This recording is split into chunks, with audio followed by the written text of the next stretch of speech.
Good evening. The workshop meeting of the Tomball ISD Board of Trustees on June 2nd, 2025 is called to order at 5:32 Central Time. For the record, a quorum of the board is present. All trustees are in attendance tonight, and everyone looks particularly refreshed as we start and head into summer, so it's good to see everybody.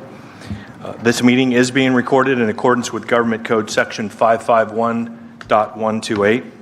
The main purpose of tonight's meeting is to receive reports from administration and review the business agenda for Tuesday night's regular meeting, tomorrow night's regular meeting.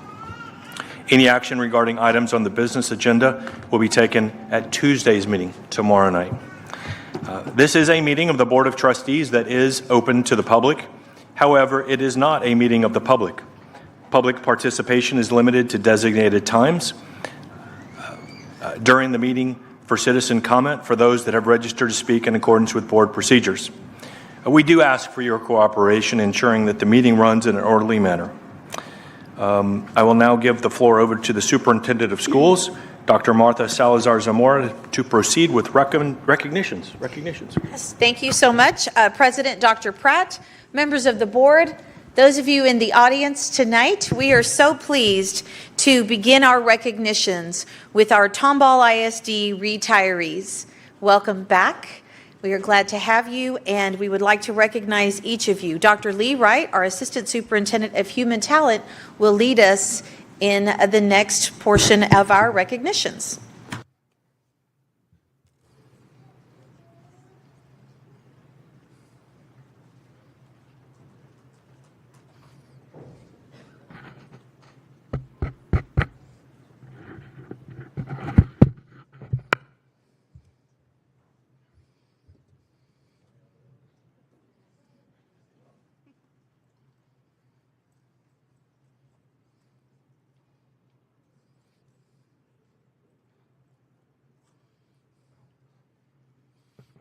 All right, good evening. Good evening, President Pratt, members of the board, Dr. Salazar-Zamora, and Cabinet. Tonight is one of our favorite nights in the Human Talent Department. It's our chance to acknowledge and thank a group of individuals who have spent countless years enriching the lives of thousands and thousands of students here in Tomball ISD. This year, 38 Tomball ISD employees decided to step away from their positions after totaling a collective of 562 years working in the Tomball ISD community and 932 total years in education. We'll applaud that real quick.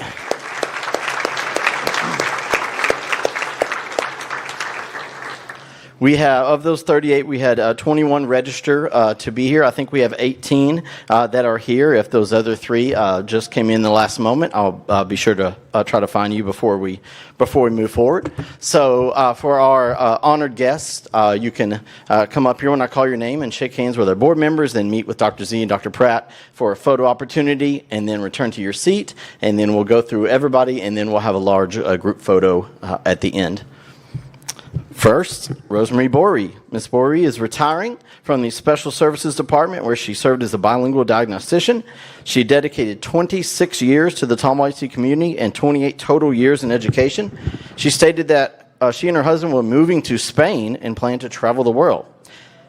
However, she still hopes to support the student support team when she is in the country visiting family.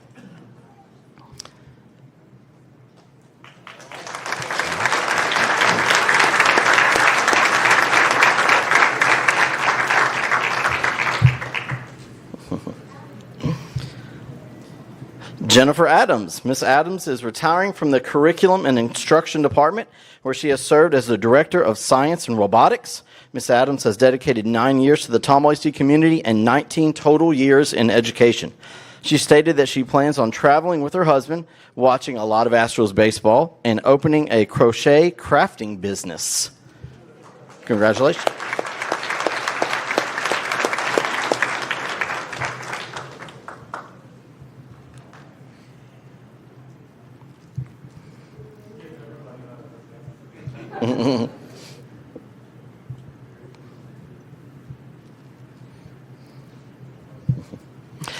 Jackie DeRocher. Ms. DeRocher is retiring from Tomball Memorial High School, where she served as a social studies teacher.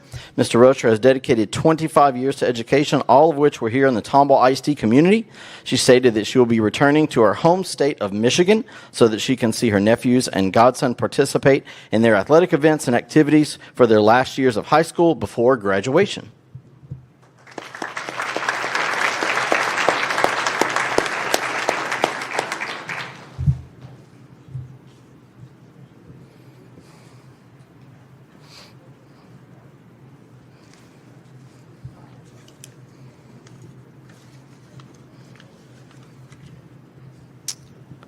Rebecca Devlin. Ms. Devlin is retiring from the Operations Department, where she served as the department's executive administrative assistant. Ms. Devlin has dedicated 22 years to education, all of which were here in the Tomball ISD community. Congratulations are in order to Becky, as she recently became engaged to Mel Neely. They intend to travel to Paris and the northeast side of the United States, while also scratching out time with their grandsons and family.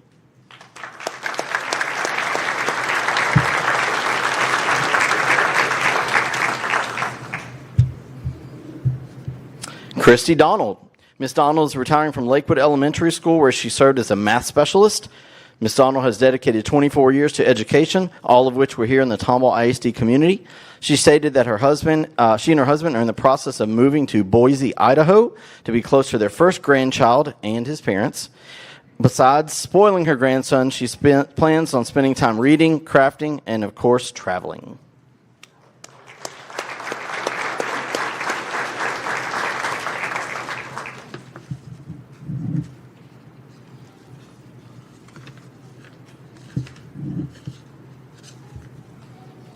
Maddie Eason. Ms. Eason is retiring from Creekside Park Junior High School, where she served as an instructional aide. Ms. Eason has dedicated 8 years to education, all of which were here in the Tomball ISD community. She stated that she is still working out her retirement plans.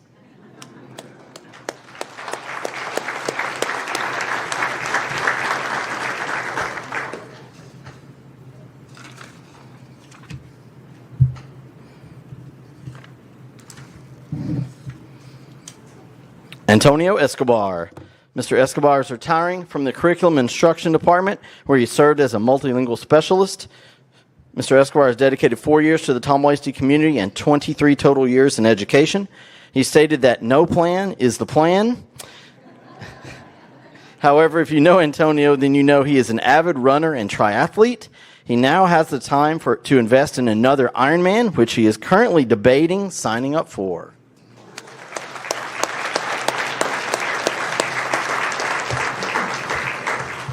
Patricia Ford. Mrs. Ford is retiring from Tomball Junior High School, where she served as a Spanish teacher.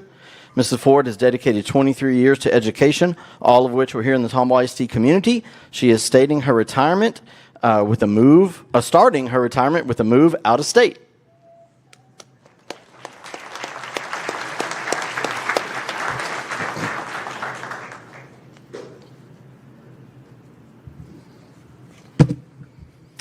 Jennifer Frick. Ms. Frick is retiring from Canyon Point Elementary School, where she served as a first grade teacher. She has dedicated 12 years to education, all of which were here in the Tomball ISD community. She stated that she will be working part-time for Right to Read Houston as a reading interventionist and literacy specialist. She will also be providing private in-person and online reading and writing tutoring. She plans to spend more time with her family, including her parents who live in the Chicago area where she is from. She and her husband will be visiting their children in college more often, and they plan on taking long weekend trips to different USA destinations throughout the year.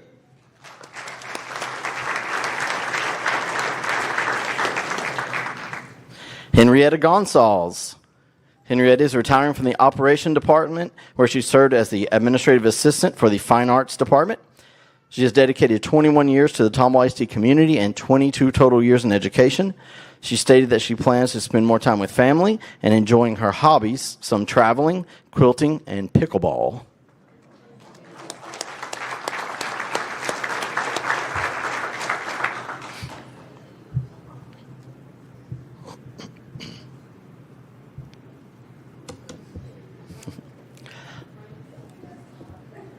Judy Hancock.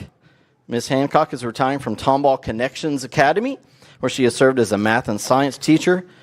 She has dedicated 5 years to the Tomball ISD community and 25 total years in education. She and her husband have been visiting Lake City, Colorado for 15 years. They intend to spend June through September in Lake City on the river.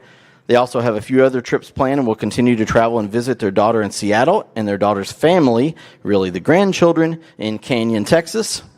She also started her quilting hobby, so she'll spend many hours in her sewing room creating quilts and other fun crafts.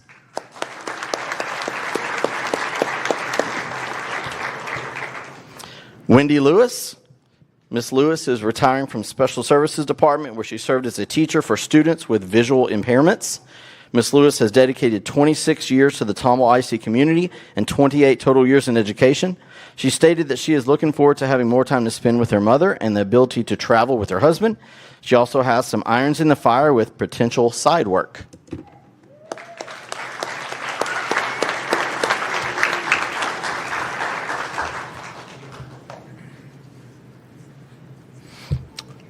Marsha McNeil.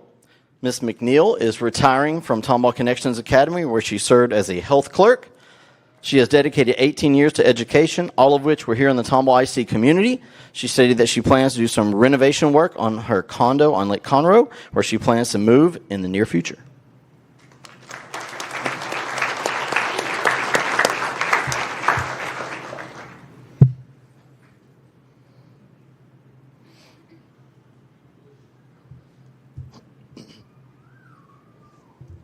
Terry Neely. She's retiring from Willow Creek Elementary School, where she served as a music teacher. She has dedicated 7 years to the Tomball ISD community and 29 total years in education. She stated that she plans to do some consulting and will continue to be one of the directors for the North Houston Children's Choir.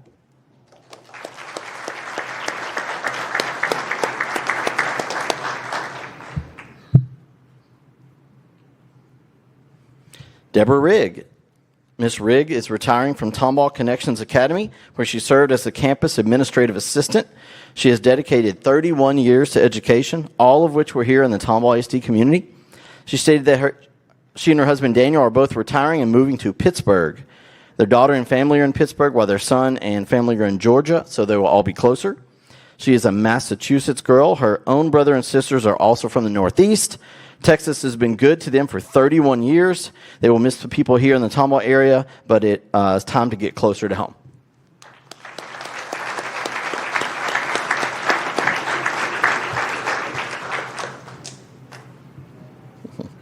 Teresa Sullivan. Miss Sullivan is retiring from Willow Creek Elementary School, where she served as the campus principal. She has dedicated 25 years to the Tomball ISD community and 44 total years in education. She stated that she is still working out retirement plans.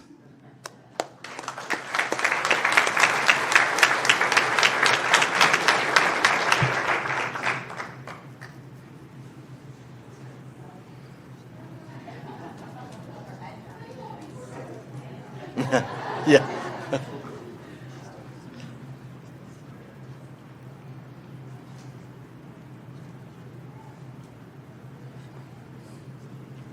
Kathy Williams. Miss Williams is retiring from the Special Services Department, where she served as a diagnostician.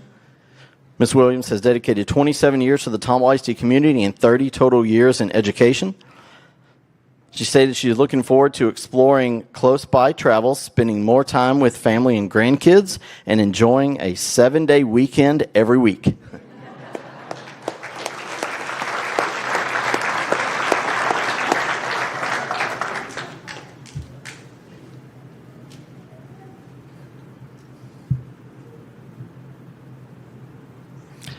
Diane Wiskowski. Ms. Wiskowski is retiring from the Finance Department, where she served as a purchasing assistant. She has dedicated 32 years to education, all of which were here in the Tomball ISD community. She stated that she is looking forward to joining her husband in retirement and that they would like to travel some, spend time at the lake, and hopefully enjoy a little slower pace of life with family and friends.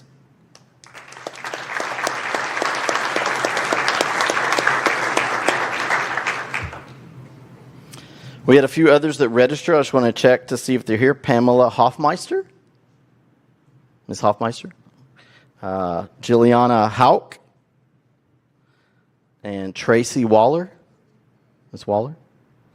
Okay, so on behalf of the Tomball ISD, Tomball Independent School District and community of Tomball, thank you all for your commitment to educating and mentoring the thousands of students that have been entrusted to you and meeting the needs of those all around you so that they could fulfill their position at the very highest level. John Maxwell is quoted as saying, "We were created for meaningful work, and one of life's greatest pleasures is the satisfaction of a job well done." Thank you for bringing your best every day. As you look forward to the future that you have in store for you, just remember your meaningful work will never be finished because that is who you are. You're an educator, you're a mentor, you're a teammate, you're a friend, and you will forever be part of the Tomball ISD family. Congratulations on your recent retirement and job well done.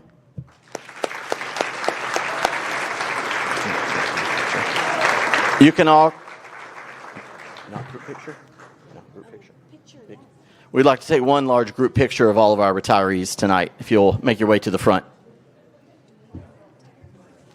Not for the picture, but we could.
Congratulations again to all of you. Thank you so very much for your commitment to our Destination Excellence District. Enjoy retirement. We'll give them a minute or two to see. They're literally out. They're out the door. That's what happens when you retire. At any given time in a school district, no 2 days often look alike. But one thing for sure is that we start the day and pray for school safety, and that students come to us safe and they leave us safe. But things can happen throughout the day. And we had something happen that we want to recognize an individual for his quick action, quick thinking, and I believe saving a life. Our Chief of Operations, Dr. Steven Gutierrez, is going to introduce our next recognition individual. Good evening, President Pratt, Dr. Salazar Zamora. Tomball ISD is fortunate to partner with wonderful partners in Harris County Precinct 4 Constable's Office to provide SRO services to our campus. The commitment for SROs to duty, to action are not lip service, but full service every day at every campus. And so while we honor the actions of all our SROs tonight, we're here to highlight the heroic actions of one of our SROs. And so in order to assist with the recognition tonight, I would like to call up the leader of the pack, Captain Oscar Muniz, to assist. Alex, step up, please.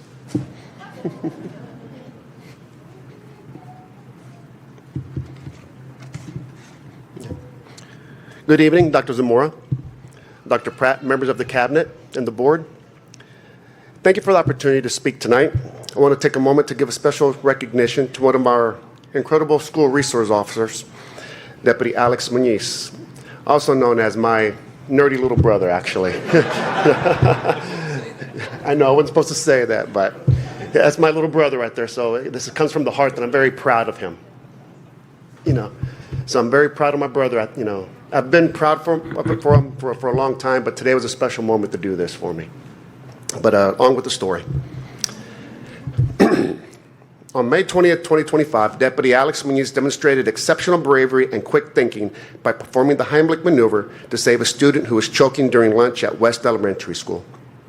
During a critical moment, Deputy Muñiz swiftly recognized the emergency, intervened with composure, and successfully dislodged the obstruction, ensuring the student's safety.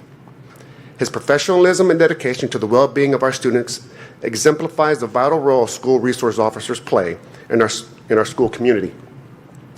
Deputy Muñiz's heroic actions undoubtedly saved a life and reflects the highest standards of service and care. So thank you, Deputy Alex Muñiz, my little brother.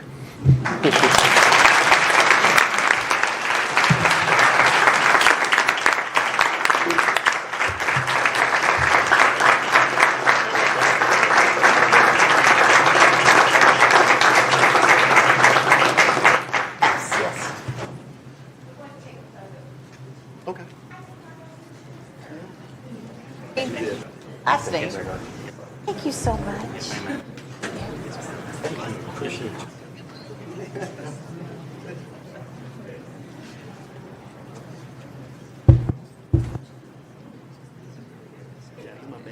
I thought you were like, my work little brother.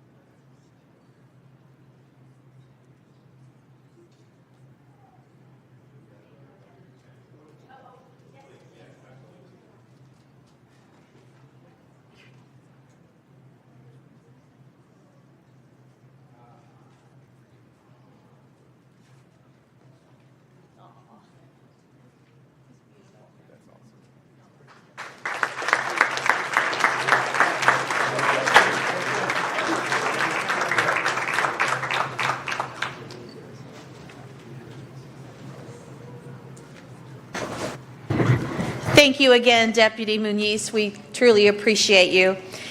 Our next recognition is RES second grade National Sphero Robotics Team.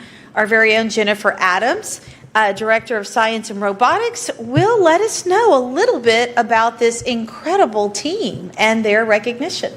Good evening, Dr. Salazar Zamora, Dr. Pratt, in board, and all of our distinguished guests that are here with us tonight. I am back once again to talk to you about robotics, which is the most wonderful thing that I think I've ever done other than Science Fair and Science Olympiad in Tomball. So I got to tell you about these wonderful second graders from Rose Hill Elementary. They, along with their coach, their amazing coach, Claudia Lozano, they competed this year in something called the Sphero Global Challenge. Now, this is a little bit different than the robotics that we use at the third grade and higher. These are robots that they program to follow colors. So it gives them the beginnings of learning how to program. So when they move into third grade, they already know what programming is and they can pick up a lot faster. So on March 8th, they competed in an in-person regional event at the University of Houston where these three teams came in first, second, and third. So Tomball ISD had a sweep of the program Sphero Global Challenge. Our three teams that we have with us today are Jurassic Gingiuses. That's a hard word to say. They made up these names. Team Indiasauruses and the stegospherosis. Now, these three teams, based on their finishing first, second, and third, they were invited to come to the Sphero World Championship. Now, this award is only given to the top 10% of the teams internationally. So, there were 500 teams across 10 countries, and we have 3 of them right here. So what did these kids have to do? Their challenge the challenge theme was Indie Jurassic Journey. And this is not an ordinary robotics path that they took. It's imaginative. They had to design and code their robots to fit this theme. Your robot has to go back in time with a dinosaur of your choice, and then the kiddos had to talk to you about where they would live, what they would do, and the robot had to follow them around as they went back in time. So these lovely children then ended up in the global competition, the big world competition, in 13th, 14th, and 15th place. So we have got some wonderful future robotic students standing in front of you that I know our junior high, our intermediates, our junior highs and high schools are going to be so ready for them to come and be our next programmers and builders within our robotics program in Tomball ISD. So I give you the second grade RES robotics students.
Congratulations again, Rose Hill Elementary School. So proud of you. Next, we have Tomball Memorial High School MCJROTC, the All-Service National Championship recipients, and that is taller than many students. That is quite a trophy there. Dr. Michael Webb, our Chief Academic Officer, and staff, I believe, will give our introductions. President Pratt, Dr. Z, members of the board and cabinet, it is my distinct honor tonight to recognize the Tomball Memorial High School Marine Corps JROTC under the phenomenal direction of Major Chris Izetta and First Sergeant Michael Carpenter. These exceptional cadets have received the ultimate recognition. Board of Trustees, these are your all-service national champions.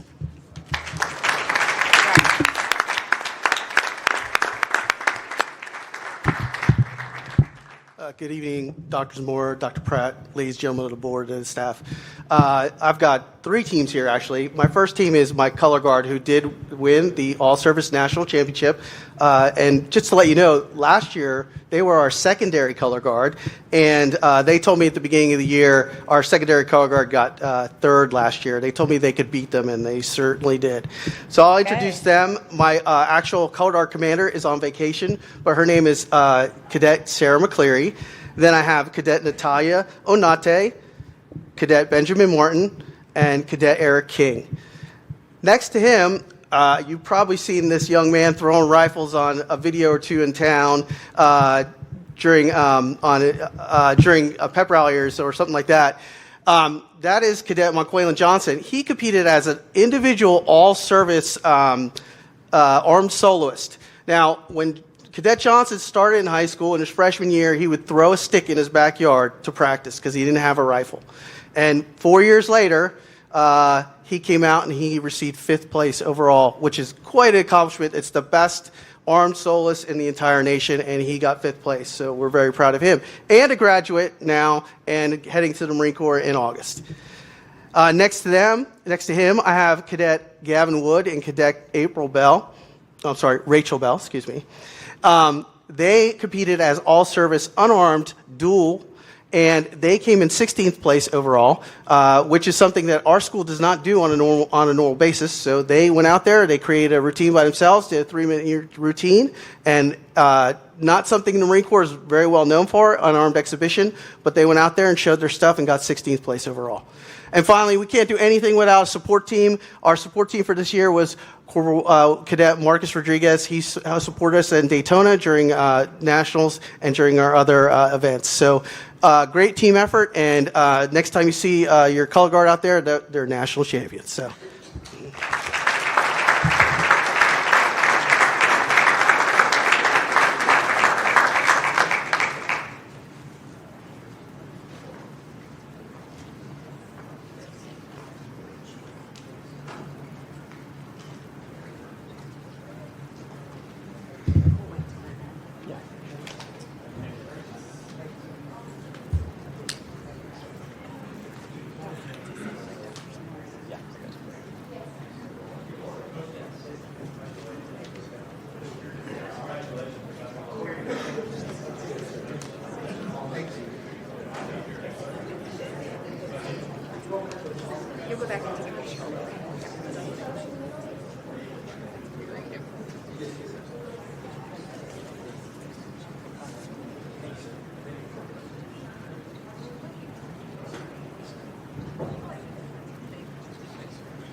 Congratulations again.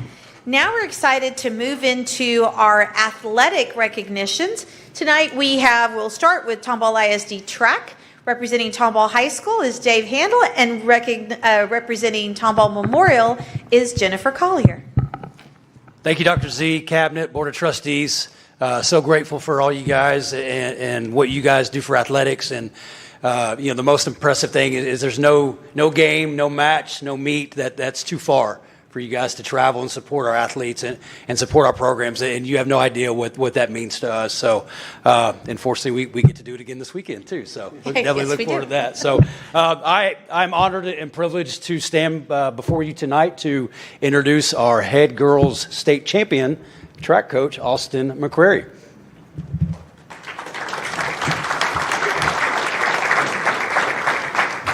Thanks, Coach Handel. Dr. Pratt and Dr. Zamora, members of the board, thanks for allowing us to be here this evening.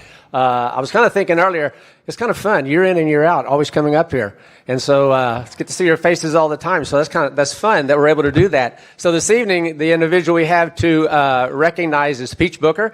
I think you probably know who she is. You've probably seen a lot of her.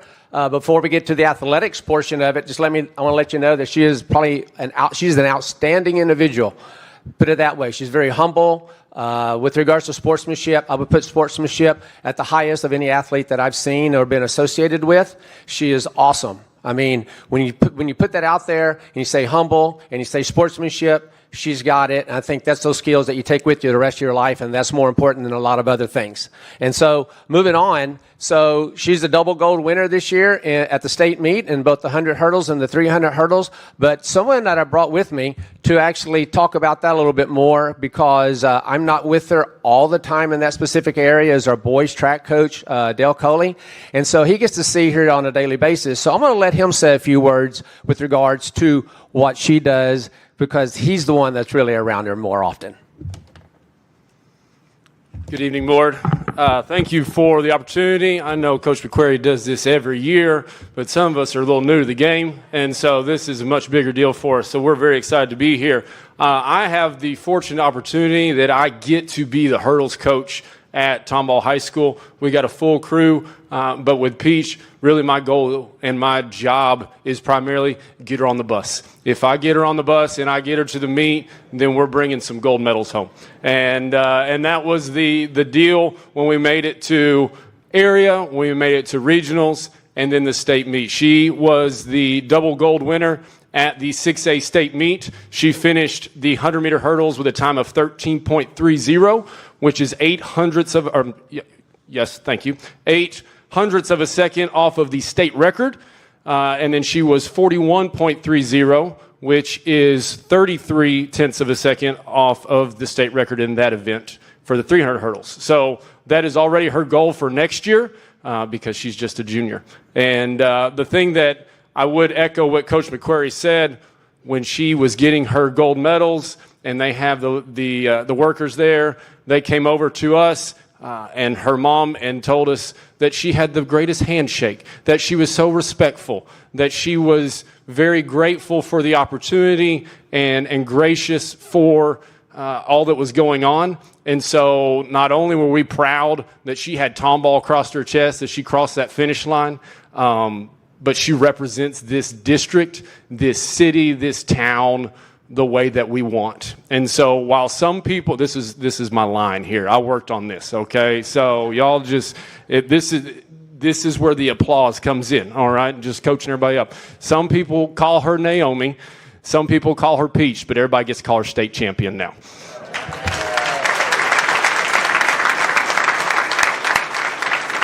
So just a couple of things I thought Coach was going to mention. She is number 1 in the state of Texas. If it hasn't changed since May, she's number 3 in the nation in the 100 hurdles, and she's number 6 in the nation in the 300 hurdles.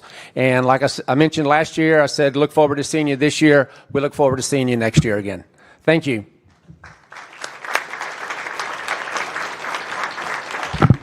Dr. Salazar, Dr. Pratt, members of the board, I am obviously not the track coach at Tomball Memorial High School. I am the proud principal, but our track coach couldn't be here today, and so I get to speak on behalf of these 2 amazing athletes that we have up here.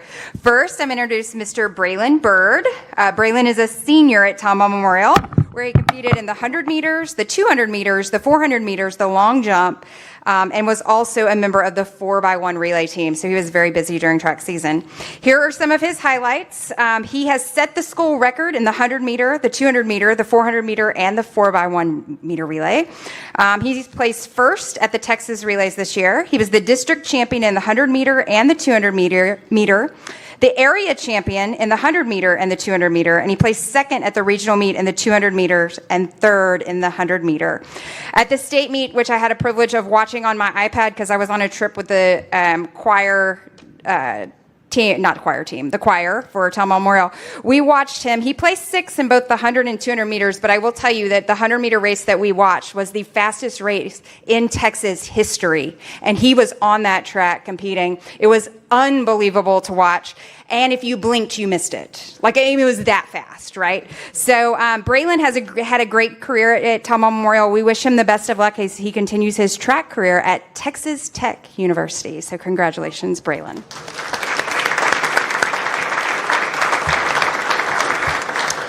Also up here is Ben Haywood. Ben is a sophomore at Tomball Memorial, where he competes in the pole vault for our track and field team. And if you recognize him, that's because he was here last year as a freshman. So as a freshman, he placed 6th in state. This year, he stepped up his game and made it to the podium.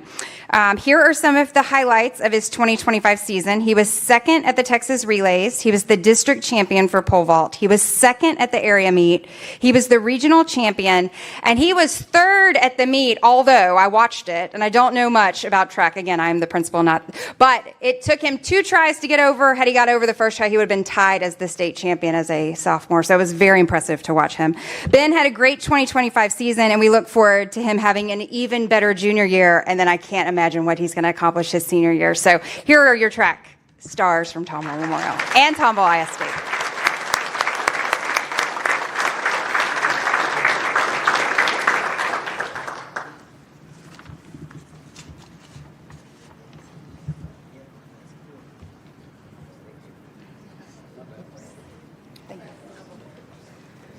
I stayed on script a bit shorter. I wanted to.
See me running, someone's chasing me. That's my idea of track.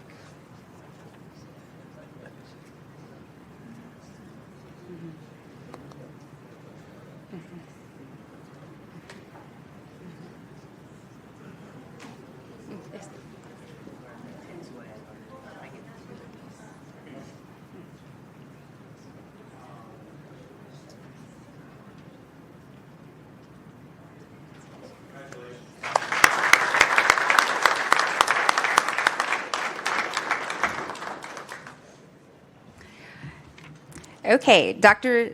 Salazar Zamora, Dr. Pratt, members of the board. I now have the privilege of recognizing some of our state tennis players, but you don't have to hear from me, and I'm not the tennis coach either. But we do have our assistant tennis coach, Mr. Dunn, who's going to come up here and talk about the Tomball Memorial tennis player.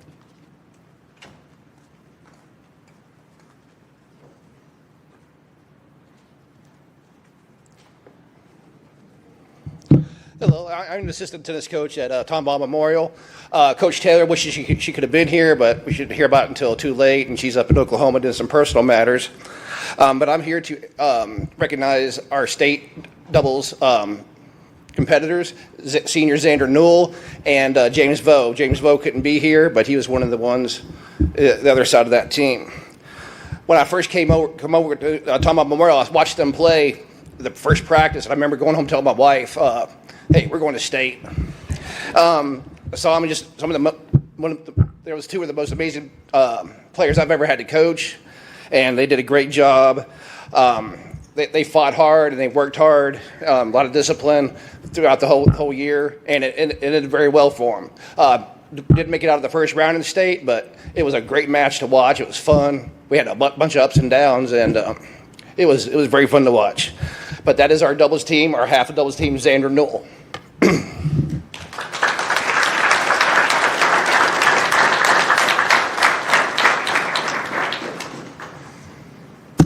And I'm going to talk about Tomball High School tennis. I'm obviously not the tennis coach, but I like to think that I can play a little bit. And I'm quickly reminded that I shouldn't be the tennis coach when I go out there and try to hit with the girls and the boys, and they put me in my place pretty quick. But Coach Villasana is our head tennis coach, and she's currently at the French Open. So she's in France right now, working on her craft. So I'm going to go ahead and fill in and talk about Sophie Berthelot.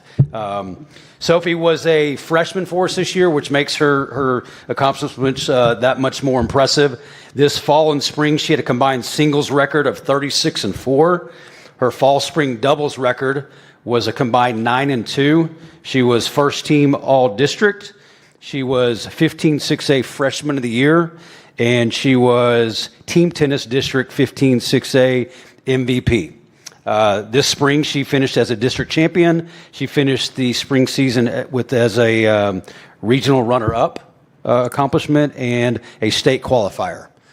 More importantly, what Sophie brings to the table is she's a straight A student all 9 weeks, which is really awesome. And the most important thing is we're going to get her back for 3 more years. So we're super excited for Sophie. Coach V did send me a text from France a minute ago that she wanted to have me read to Sophie and just to tell you a little about her as an individual. So this is from Coach Villasana all the way from France.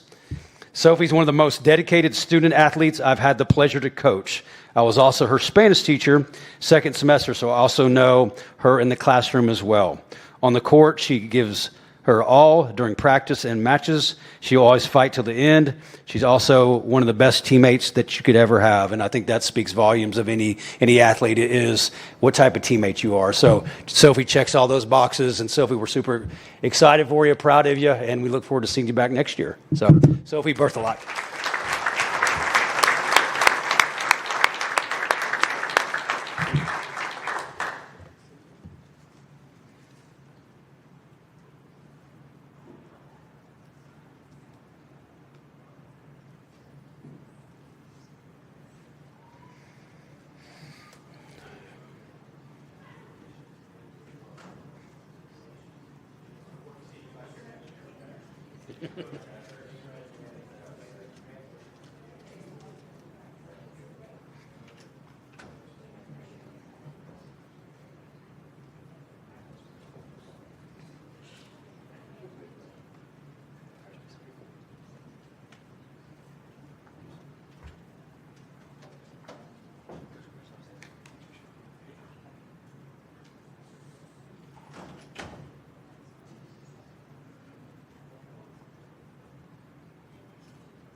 And next up, we have Tomball Golf.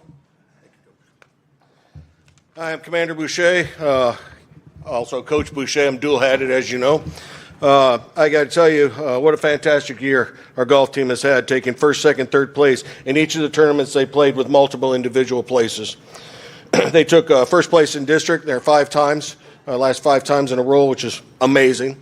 First place regionals, 9th place in state. We challenge our athletes to be leaders on the course and in the classroom. And as I read off a few of their accolades, I believe you will have noticed a common theme.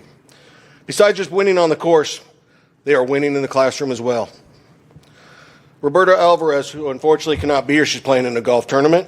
She was first team all-district, first team all-region, third team all-state, academic all-district. Cassandra Cantoon, first team all-district, regional and state qualifier, academic all-district. Paige Hill, who's with us this evening. She is second team all-district, regional and state qualifier, academic all-district, and she's going on to play golf at Jackson State University, and I'm going to miss you, Paige. Mackenzie Minshew, second team all-district, regional state qualifier, academic all-district. Sarah Pace, again, who's playing in a golf tournament today. She's second team all district, regional state qualifier, and again, academic all district. Coach Kearns and myself can't be more proud of these athletes, and thank you for this opportunity to introduce them to y'all.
And our last recognition from Tomball High School tonight is going to be Tomball softball.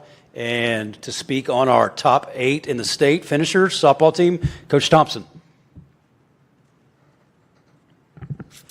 Hello, and thank you, Dr. Z, Board of Trustees, and Cabinet members for being here today and taking the time to recognize the success of this team.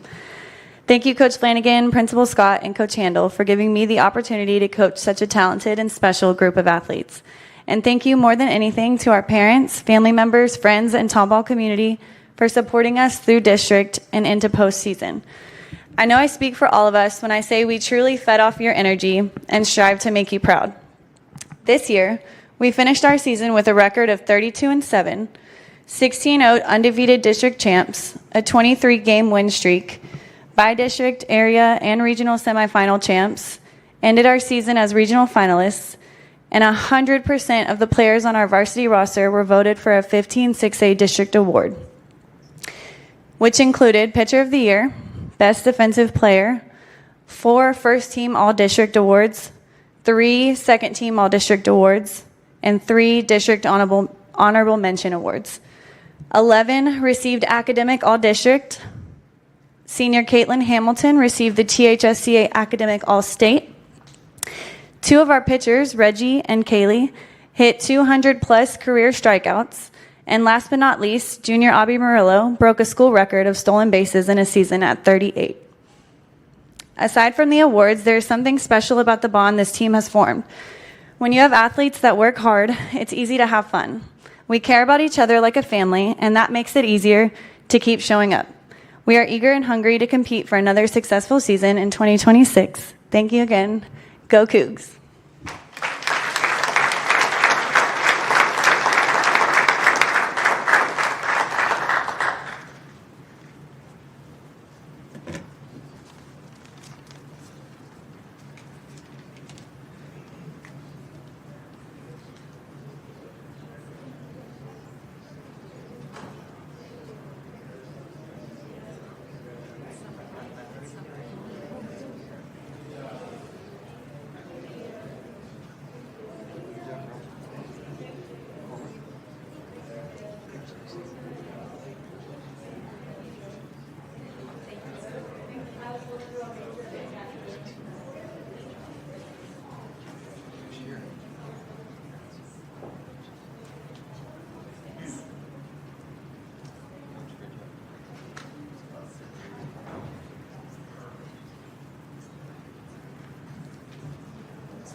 Thank you again for having us, and we'll see everybody in Round Rock at at noon on Saturday.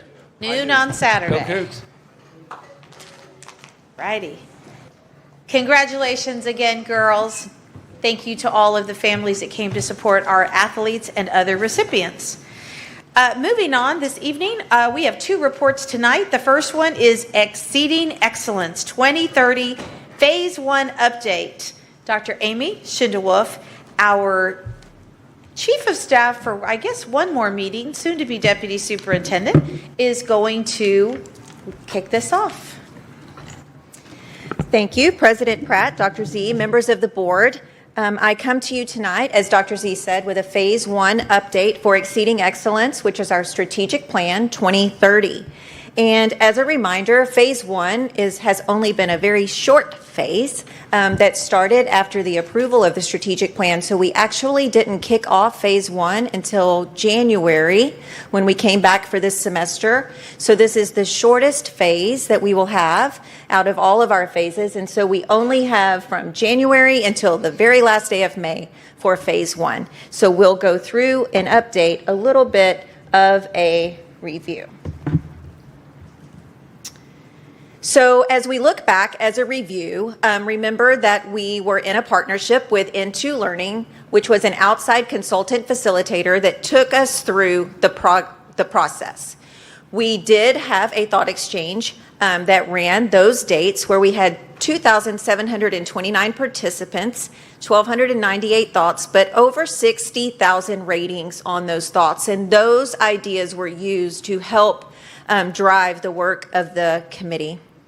That committee was formed. It had 66 members, and there's the breakdown. And we also heard from a student panel that helped give us some insight as to where we needed to go. This is the schedule of dates where we came together for the formal work of the committee, but you'll see there on the 5th bullet that there was some subcommittee work over the summer that was more of an informal schedule where much of the plan was put together, and then a last meeting on August 5th. The board has taken 2 actions on the strategic plan so far. The first one was September 10th. That should say 2024. No matter how many times we look at it, right? You did approve the beliefs, the vision, the mission statement, objectives, goals, and strategies that were aligned. And then on December 10th, 2024, you did approve the release of $1,050,000 from the committed funds to initiate Phase 1. And that release was from the $4 million total that was allocated out of restricted funds for the entire plan. As a review, our vision did not change through the committee, and it stands as Tomball ISD students will lead in creating the future. However, the mission statement did change, and that is something that we read at the beginning of every regular board meeting. But as a review, you can see it there. The most notable change in our mission statement was where it was added partnering with the community. The outcomes of the design, we had 10 beliefs, 1 vision, 1 mission, 7 objectives, and then 10 goals and 41 strategies. Those 10 goals and 41 strategies are listed in red because that's where the bulk of the work of the action planning comes, and the updates from the phases will come as well. So we did have the approval of the plan and the funding package. We did assign strategies to leaders. We created action plans. We created timelines for implementation. And now we are in the progress monitoring phase of the strategic plan. And tonight, coming to you with the first update. So as we go back to the Phase 1, goals and strategies, I've listed here the goal and the strategies from the plan that we focused on during Phase 1. So not every goal fell into the first 5 months of work, but those that we did focus on, we'll cover tonight. So we did focus on Goal 1, which is the recruitment, development, and highly qualified staff. So this is really the human talent goal of the plan. And we focused on 3 strategies underneath that, where we focused on providing relevant professional development that reflects staff needs, developing strategies that enable employees to progress through career pathways, and develop a way to incentivize highly qualified substitutes. You will see there in italics in your presentation a little bit more detail as to some of the specific actions that are aligned to that.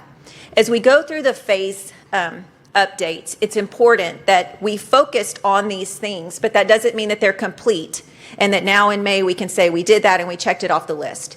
Much of what happened in phase 1 was initiating the strategy, and that will carry over into phase 2.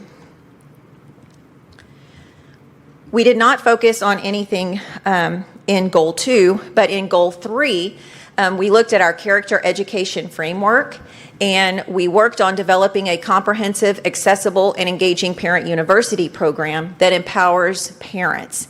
And this really sparked the initiation of more frequent parent university courses offered. And as we move into phase 2, you'll see that strategy again, because there are a more comprehensive look into the parent university plan to move forward.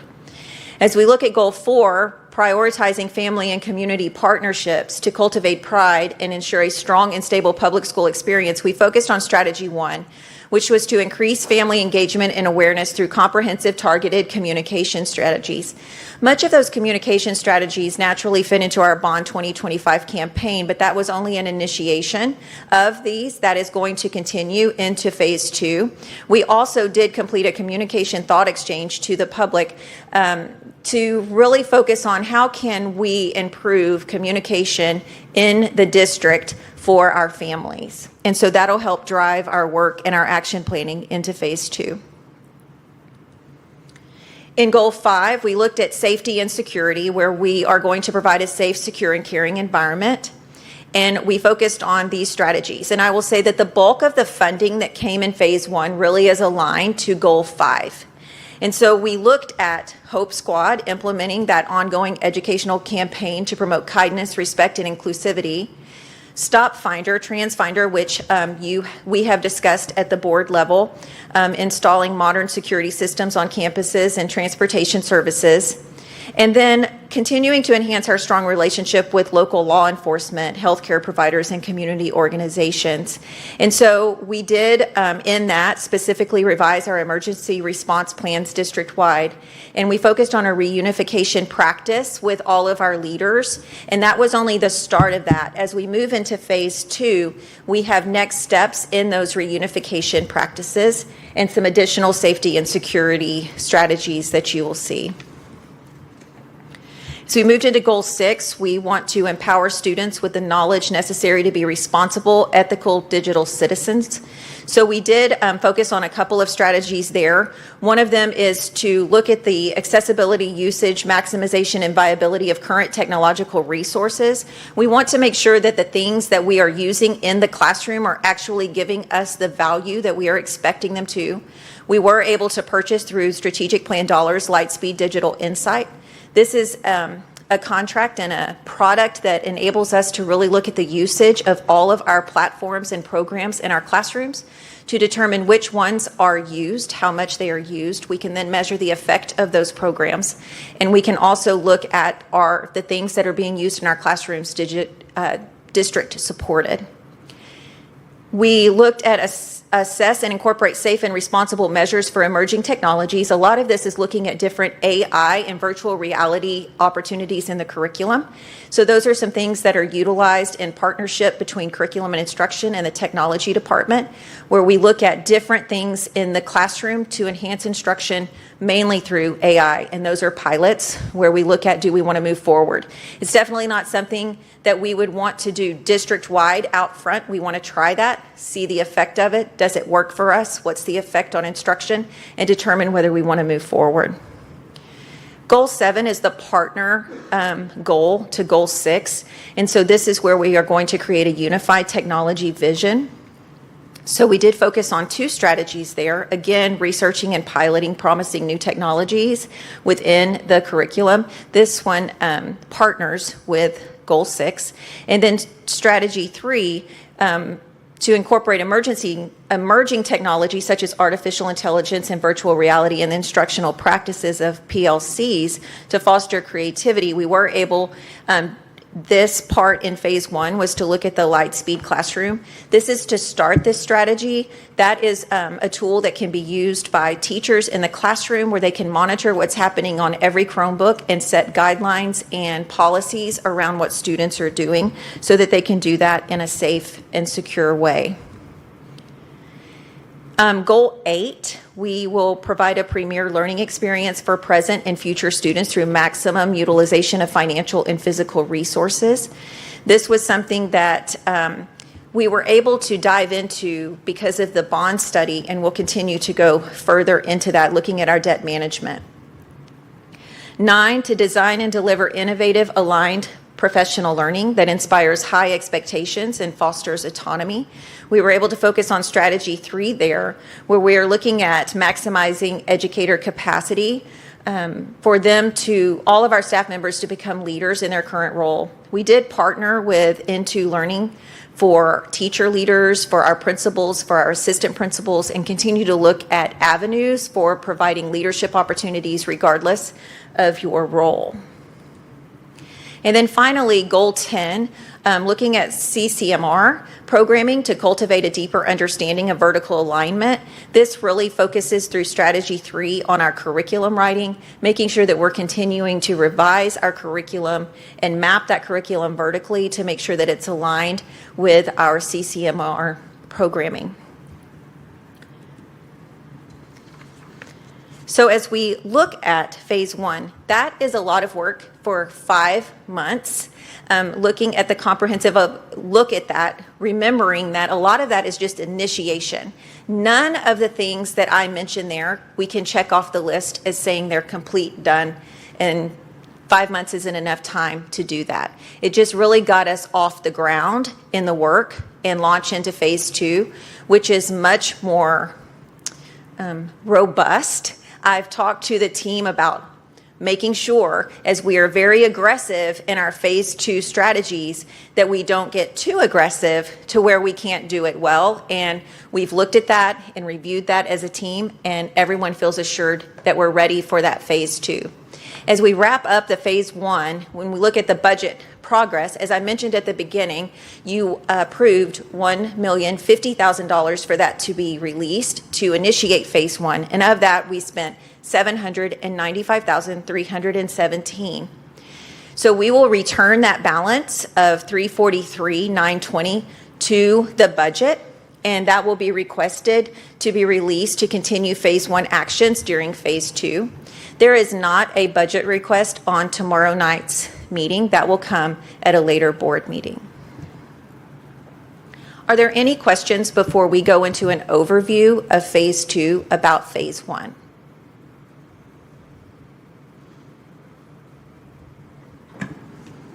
I have some questions on what you've presented, but I'm going to exercise patience. Okay. And let you roll with phase 2, and maybe there'll be a dovetail into it. Okay. So you will see less detail about what has been done under each strategy because we haven't done the work yet. The work for phase 2 initiates today, June 2nd, and will move through the end of May 2026. So this phase will be a year long rather than 6 months. We will focus on goal 1, again, the human talent goal.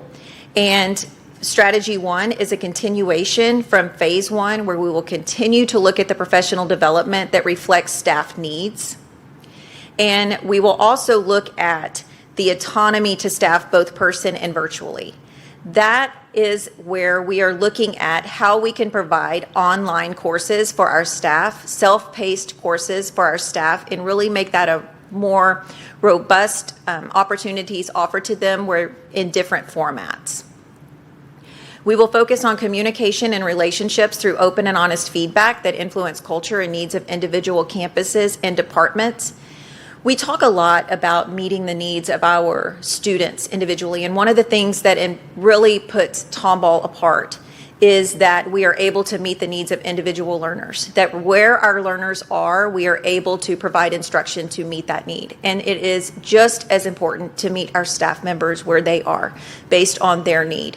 We know that our staff members come to us with various degrees of experience, various degrees of expertise. Sometimes they have a lot of experience, but they change roles. Sometimes they have a lot of experience and they decide it's time to teach something new. We want to make sure that we know where our teachers are, where our staff members are, what their needs are, and be able to provide opportunities for them to learn and grow in various formats, regardless of what that experience and expertise is. Strategy 3, develop strategies that enable employees to progress through career pathways. We do have our Grow Your Own program, which we do plan to continue. That is a clear pathway from paraprofessional to teacher. We are exploring other pathways of growing our own. We've looked at speech pathologists, we've looked at school psychologists, looking at partnerships with universities and various other partners that we can look at to how we continue to grow our own employees. And then develop a way to incentivize highly qualified substitutes. You may have seen that we initiated this in phase 1. You might not have realized at the time that it was related to the strategic plan where you saw the social media celebrations of our substitutes. And we highlighted substitutes that fit a certain criteria, and those were subs that had subbed over 100 days in our district. And so we incentivized them by celebrating them publicly. And so as we move into phase 2, we're going to look at additional ways to incentivize not only those substitutes, but all of the substitutes in our district. When we move to goal 2, foster a resilient school community by intentionally equipping staff to promote healthy behaviors, decision-making, and emotional growth. We want to utilize data-driven decision-making cycles to ensure that we provide programs that meet the various behavioral health needs of the district's increasingly diverse student population. This really comes support of all employees, but out of our guidance and counseling department, where we are looking at behavioral health, different services that we can provide, different professional learning opportunities that we can provide our staff members to make sure that they can meet the needs of students in their classroom when we look at the diverse student population needs. And so again, like we talked about with the learning, our students come to us with various needs, and we want to be able to address those needs in the classroom when they are behavioral. Goal 3, the comprehensive character framework. We do want to continue to provide comprehensive distinguished character education programs. We highlighted at last month's board meeting that we have all of our current GE campuses are model schools now. And so we are not fully implemented into GE. We were a couple of weeks ago, but now we're opening West Intermediate. And so as we move to West Intermediate, we want to continue that goal. Develop a comprehensive, accessible, and engaging parent university program. This is a continuation from phase 1. This is also an opportunity where we want to explore and research how we can provide not only face-to-face parent universities, but something online. Or do we want to take parents through a series of courses and then they become graduates of the parent university? Or do they want to pick and choose which courses they want to take? And there are a lot of opportunities that we can look at in partnering with our parents, and that falls within this strategy. We do want to ensure that we become a model implementation of the Texas model of comprehensive school counseling. This is where our Steve Shields is working with providing guidance lessons that are model lessons that fall under that Texas model for comprehensive school counseling into our classrooms. And then we want to integrate behavioral health into the professional learning community process. We have partnered with Solution Tree to not only look at how the PLC process can support the academic learning, but also the behavioral learning in the classroom.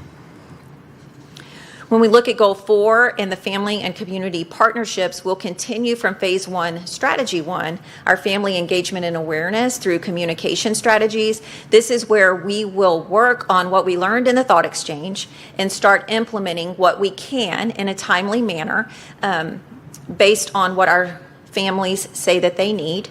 We want to market and recognize community partnerships. We have some ideas about how to highlight and really celebrate publicly our community partners that serve our staff and students. And then we want to develop our community partnerships through mentorship opportunities. That's something that we can definitely initiate and expand, is the mentorships that we provide our students from the community, whether that's a career mentorship, a academic mentorship, or just a general mentorship for needs of our students. We will continue our safety strategy and goals, providing a safe, secure, and caring environment. And so strategy 3, we will bring on and continue from phase 1. I talked to you about in phase 1 where we practiced a reunification with our leaders at one of our ACE meetings. And so this will actually be in the strategic plan. It's planned that we will do 2 sites where we practice a reunification if by God forbid, a school incident where we needed to have a reunification plan, we would be prepared for that. We want to empower students with the knowledge necessary to be responsible, ethical digital citizenships. Goals 6 and 7, we have to massage a lot because they really do partner and support each other, probably in practice could be one goal, but we are continuing with goal 6 and 7 as partners. And so we will continue to look at the accessibility, usage, and maximization of all of our resources. We definitely want to focus on cybersecurity and everything that we're doing to make sure that our students and staff are safe in their practices. Focusing on digital citizenship competencies in the education framework and through our content courses, and then designing a resource toolkit with materials, guidelines, and best practices for not only our students, but our parents and staff to support our students in becoming digital citizens. We have had requested over the last couple of years from parents, what can you teach us? How can you equip us to make sure that our children are safe? And this strategy will support that. Goal 7, the partner goal, will be to create that unified technology vision where we will continue to pilot our promising new technologies and see what can benefit our curriculum and learning. We will initiate delivering comprehensive professional learning opportunities on how to integrate those emerging technologies and to support personalized learning. That's really where we are with our instruction, is making sure that we're not using technology as a crutch or using technology in a manner that would just technology for technology's sake, but it is actually used as a resource to personalize the learning for each student. And then the AI and emerging technologies, virtual reality, as we continue to research and see the benefit of that. As we move into goal 8, provide a premier learning experience for present and future students through maximum utilization of financial and physical resources, where we look at that framework for evaluating academic and technology trends to optimize the use. This really is where we look at the facility, our facility study, looking at, are we going to have replacement cycles? What are our future needs, so that it doesn't creep up on us? And so that will be done not by us, but by a committee that includes community members. And then goal 9, the aligned innovative professional learning. We will establish district systems for instructional coaching development to strengthen skill sets of all instructional staff. We have seen the power of the instructional coaching of our staff and how that can improve practice in the classroom. So we definitely want to create district-wide systems for that.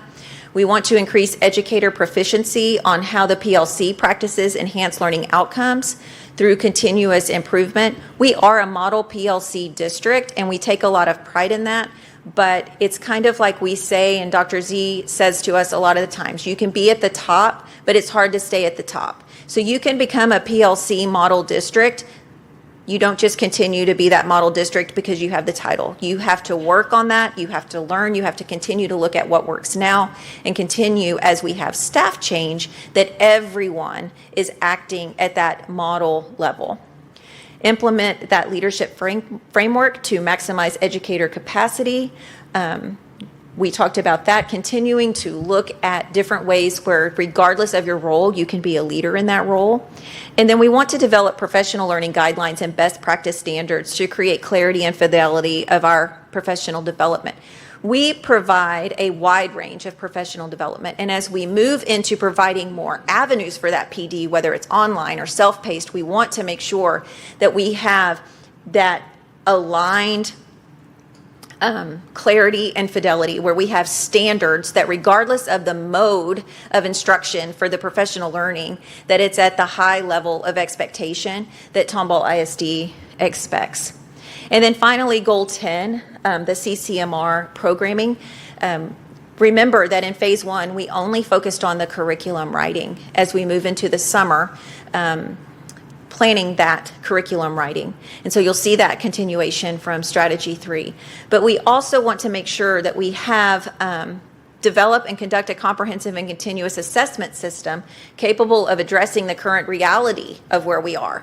I think that as the standards have increased in the state for CCMR, we have to make sure that what we offer and what we expect in order to meet those standards is at the level that it needs to be.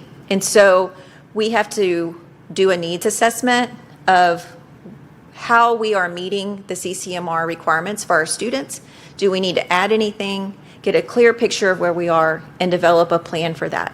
We want to engage stakeholders to make sure that parents, staff, and students are well informed about that.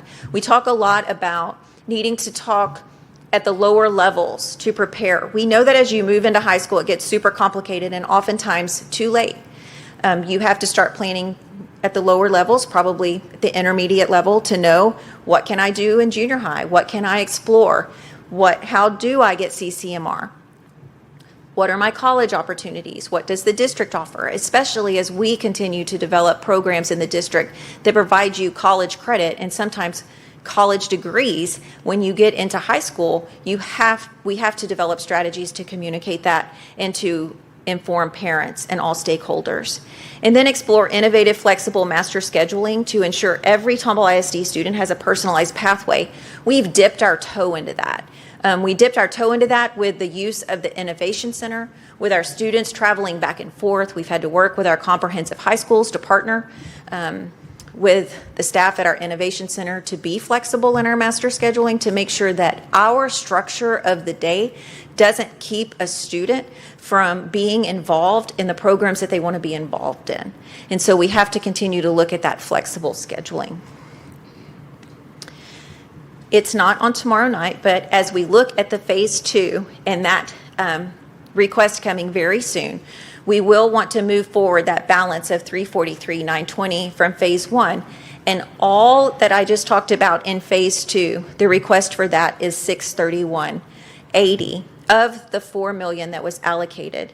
And so there will be a request for the 25-26 school year, which is phase 2, for $975,000. Questions? Questions that the board may have. Obviously, strategic planning being very important for the district. We've had years of, I think, success because of your support and the district's pre-planning for what our future, of course, it isn't set in stone, and it definitely is reviewed and tweaked and has, again, served us quite well. So individual questions for Dr. Schindler or myself? I've got some, but John, I got you. Go ahead. I didn't know if others. Okay. So I've got a series of questions and maybe a couple comments. First question, financial literacy. We talked about this before. It's kind of tangentially in our goals, but then we've had some development in the legislature this past session. So I guess my question is, it will take a while for the legislative initiative to work into the classroom. I do not see anything that's specifically talking about the financial literacy in phase 1 or 2. So how long will it take us to get that out to our classrooms?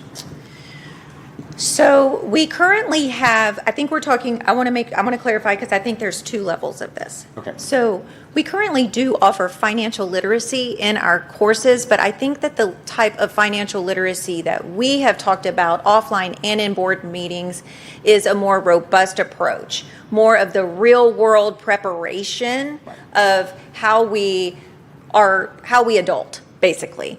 And so there are standards that are coming from the legislature, we do believe, where we will be required to offer a course. What that looks like, we're not really sure yet. And so as far as it coming next year into a course, it wasn't one of the approved courses. It's definitely something that we can look at in November when we look for our courses for the next year. We definitely want to offer courses at our high school level that count towards graduation. So if the state doesn't say that this course is an elective that will count towards graduation, then we would want to embed those strategies in curriculum that we have through CCMR, which we have the flexibility to do.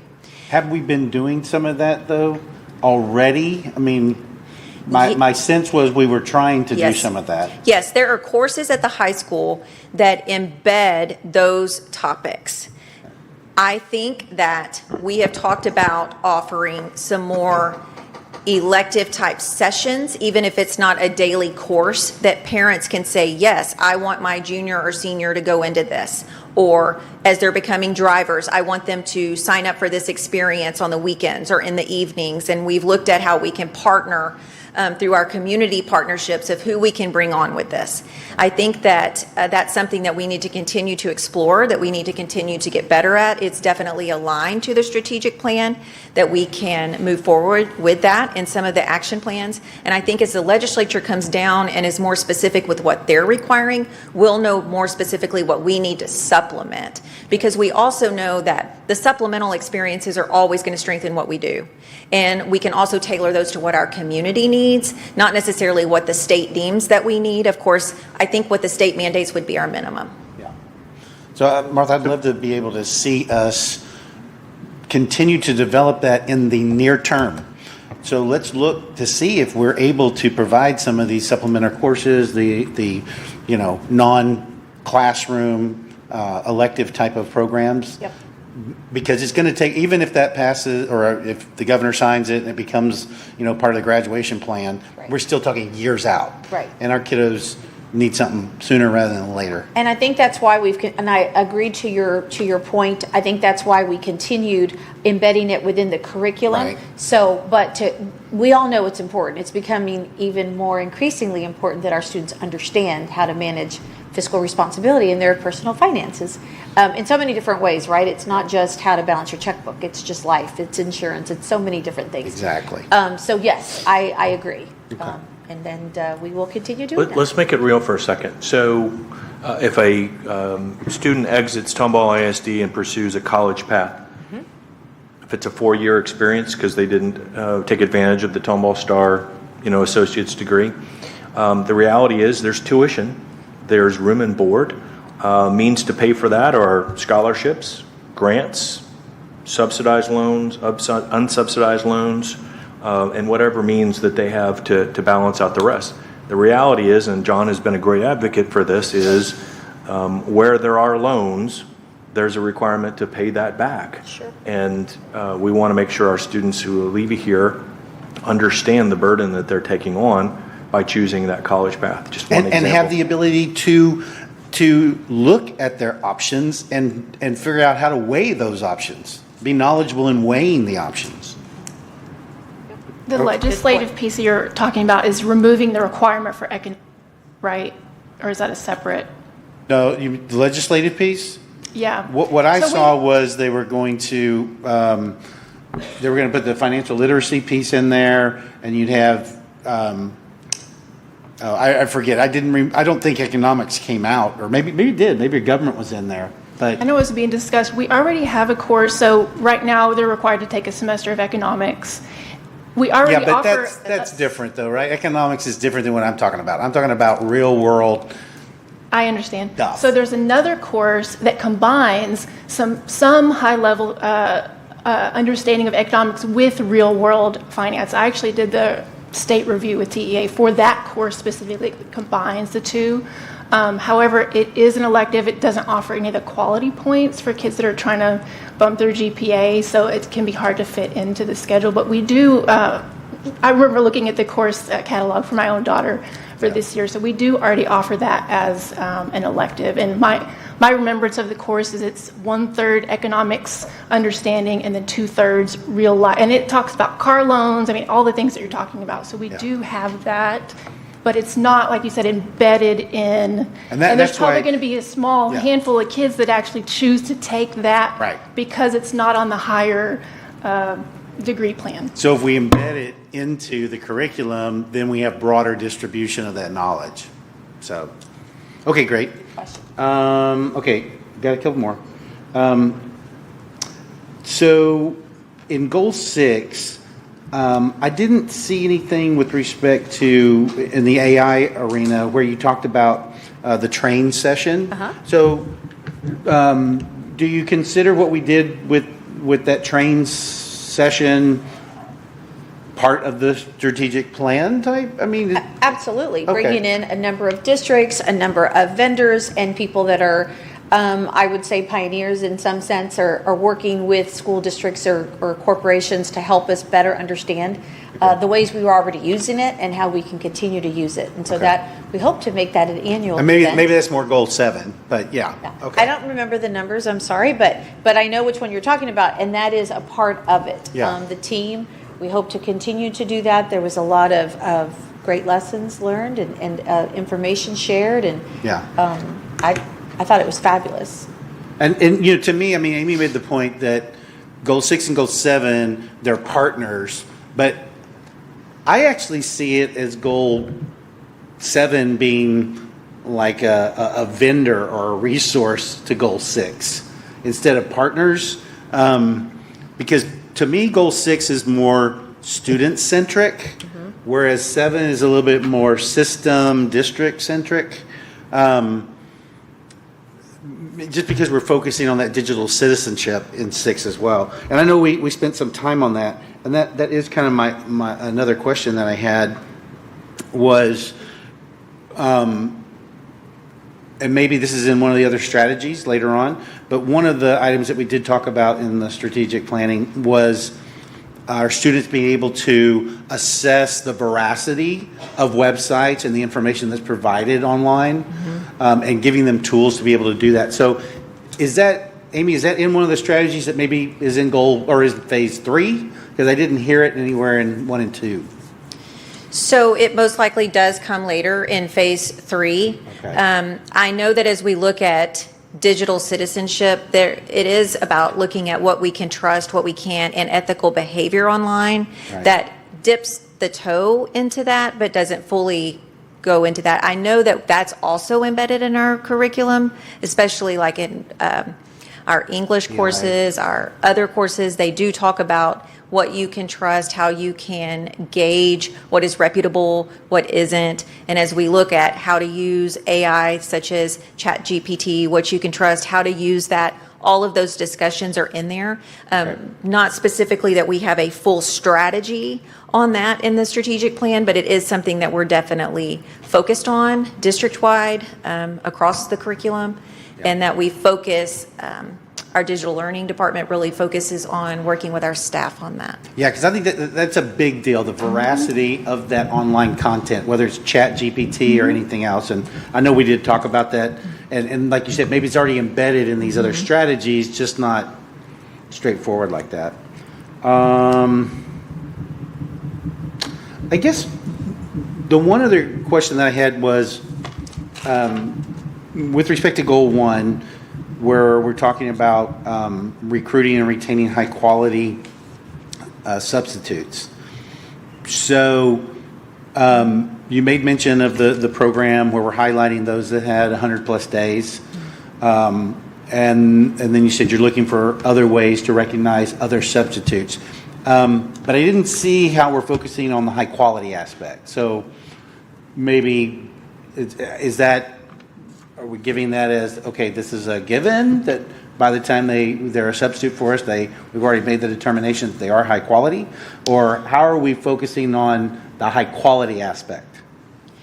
So we have looked at ways that we can increase our professional learning for our substitutes. And so that it would be in that goal 1 throughout the strategies of our professional learning and what we offer. Our substitutes are able, once we have like our online platforms and things like that, they will be able to access that. We have access that is what I meant to say.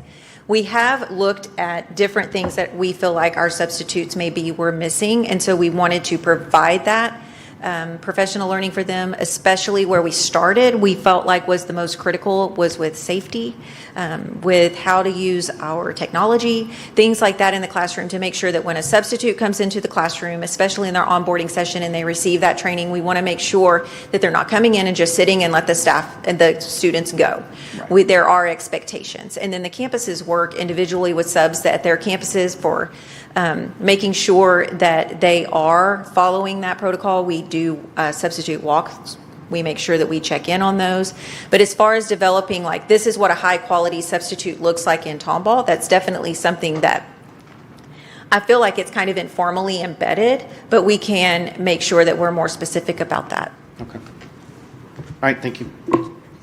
Thank you. Has there been a pay study on substitute teachers? Because I have heard, Yes, ma'am. that they're choosing between our surrounding districts and us. Has that been talked about? Yes, so we've actually done a couple of studies. One, a few years back, we did a TASB study, which is a formal where it is very comprehensive, where they pull not only our surrounding districts that would be our competitors, but they look at nationwide trends and jobs that look like that to make sure that we're in line. We don't necessarily look that we're the highest paid, but that we're in alignment based on our budget and our market.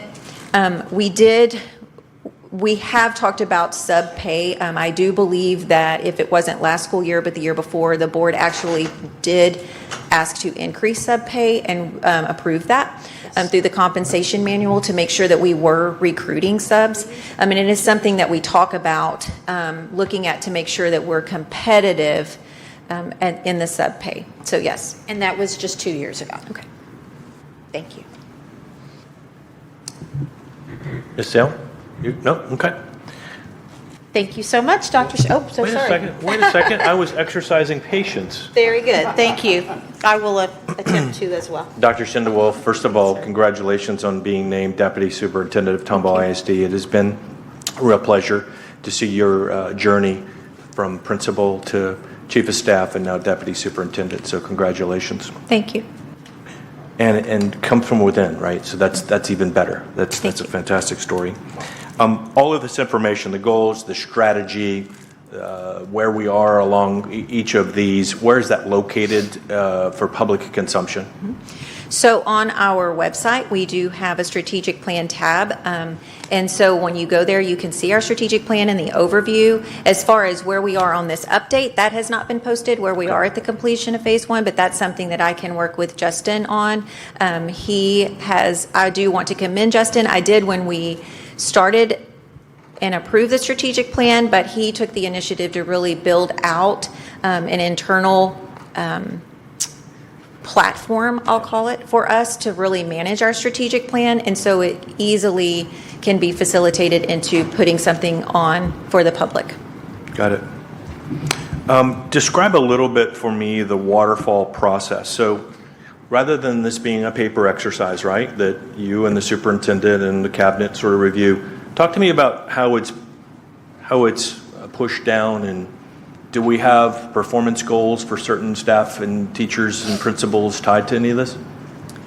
Yes. So when we went through after the approval and we assigned strategy leaders, those leaders are responsible for monitoring all of the teams that do the work that fall to those strategies.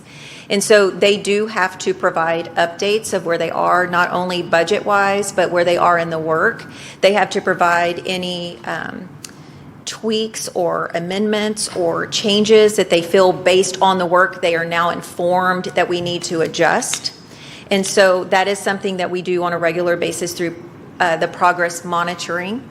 The strategic plan, although it is listed public on our website, we have gone over it with all of our leaders in the district to make sure that they know that all of the work that we're doing should be aligned to Strategic Plan 2030. And that is something that we as a district often talk about, and I will say that it's not just talk, it's something that we really practice, is to make sure that if we are taking on a new initiative or we are doing work, even if it is not specifically detailed in the strategic plan, because it's not designed to detail everything that we do, that we can answer the question, is this aligned to the direction that we're going in the next 5 years? Is it supported by the initiatives in the strategic plan and the goals that are set forth?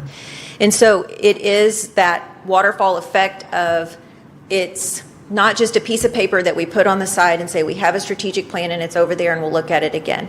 This is a living, breathing document. We often say that about our campus improvement plans and our district improvement plan. I think that this is at the top of that, and then our campus improvement plans and district improvement plans would align to that.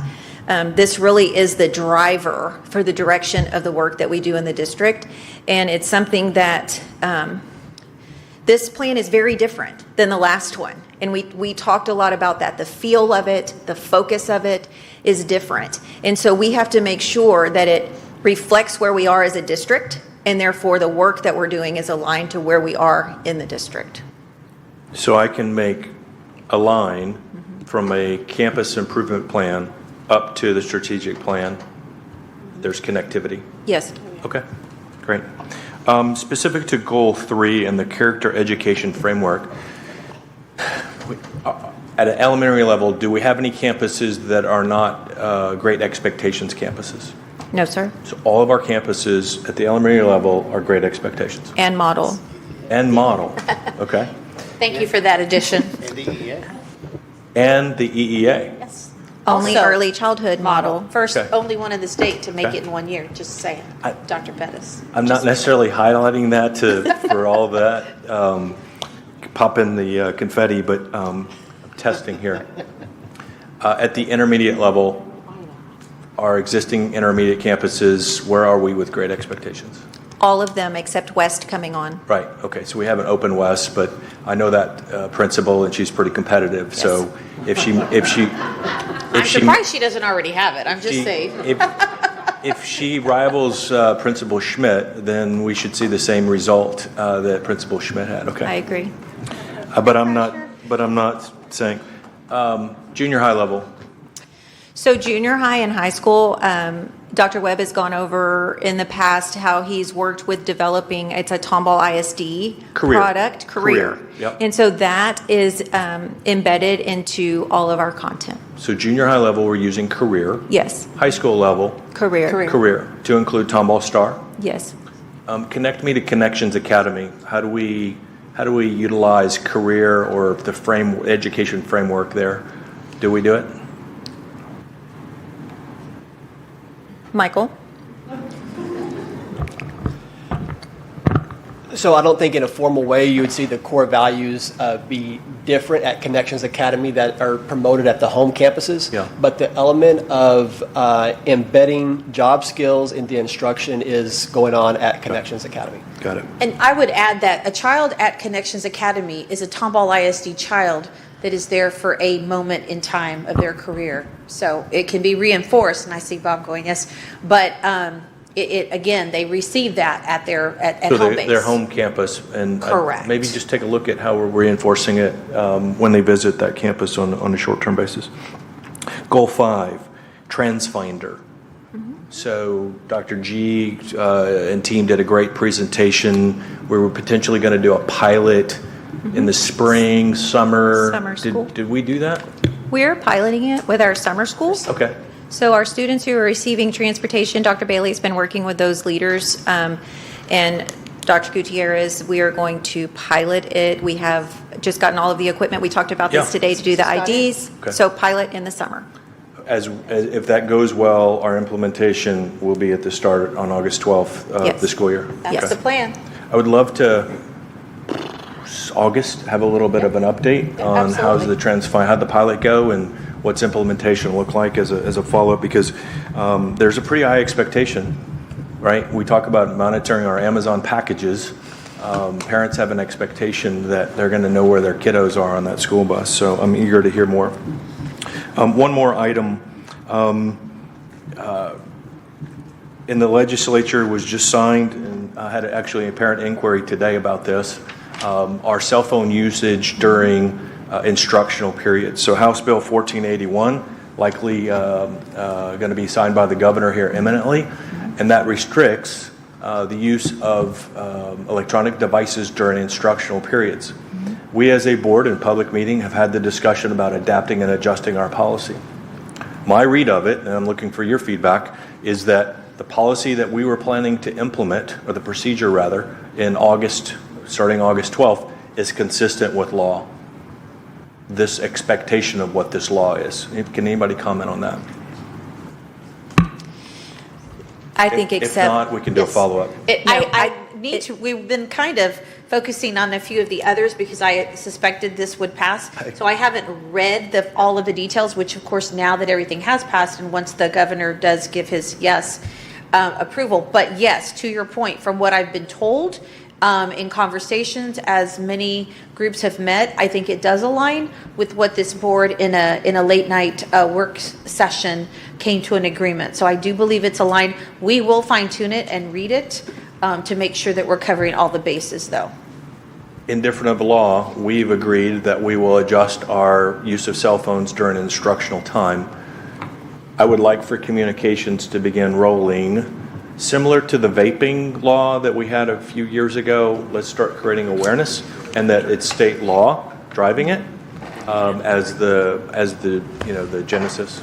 So if I understand correctly from the bill, it will require a board policy, and so I believe that will come in the policy update that we will have to look at, and at that point, we will be able to make sure that the practices that we've adopted align to that policy that they're asking us to adopt. To make sure we tweak, particularly at the high school level, that HB 1481 is followed.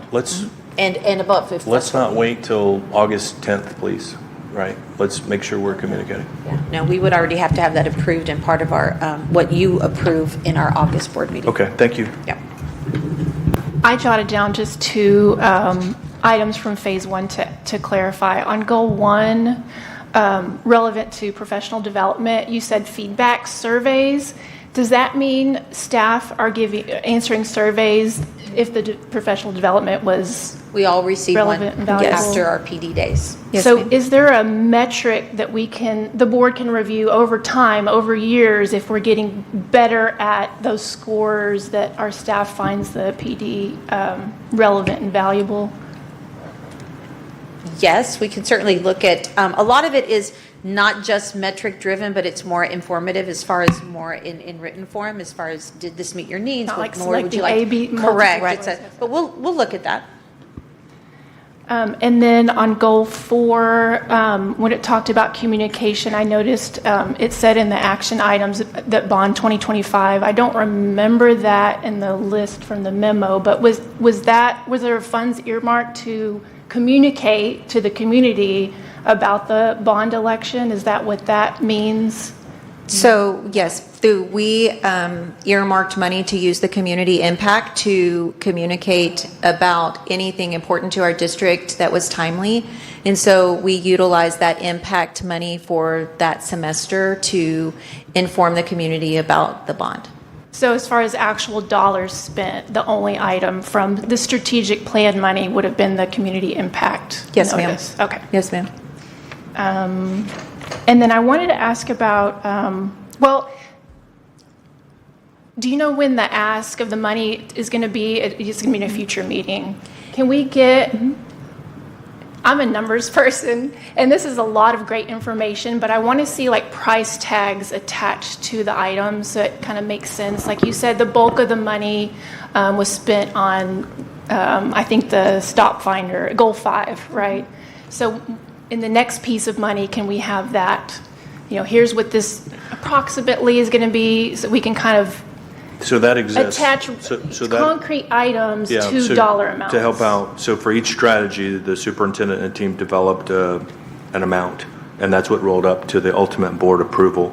I think what Dr. Schindelwolf is indicating is they actually spent less on phase one, and kind of the returning that.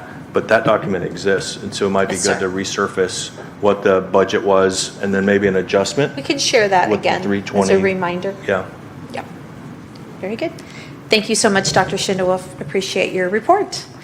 Our final report of the evening is Bond 2025 update and timeline. Zach Bowles, our Chief Financial Officer, there he goes, will give us an update, understanding that you already have some items in this agenda that are Bond 2025, so certainly our community can see their bond dollars actively at work as we speak.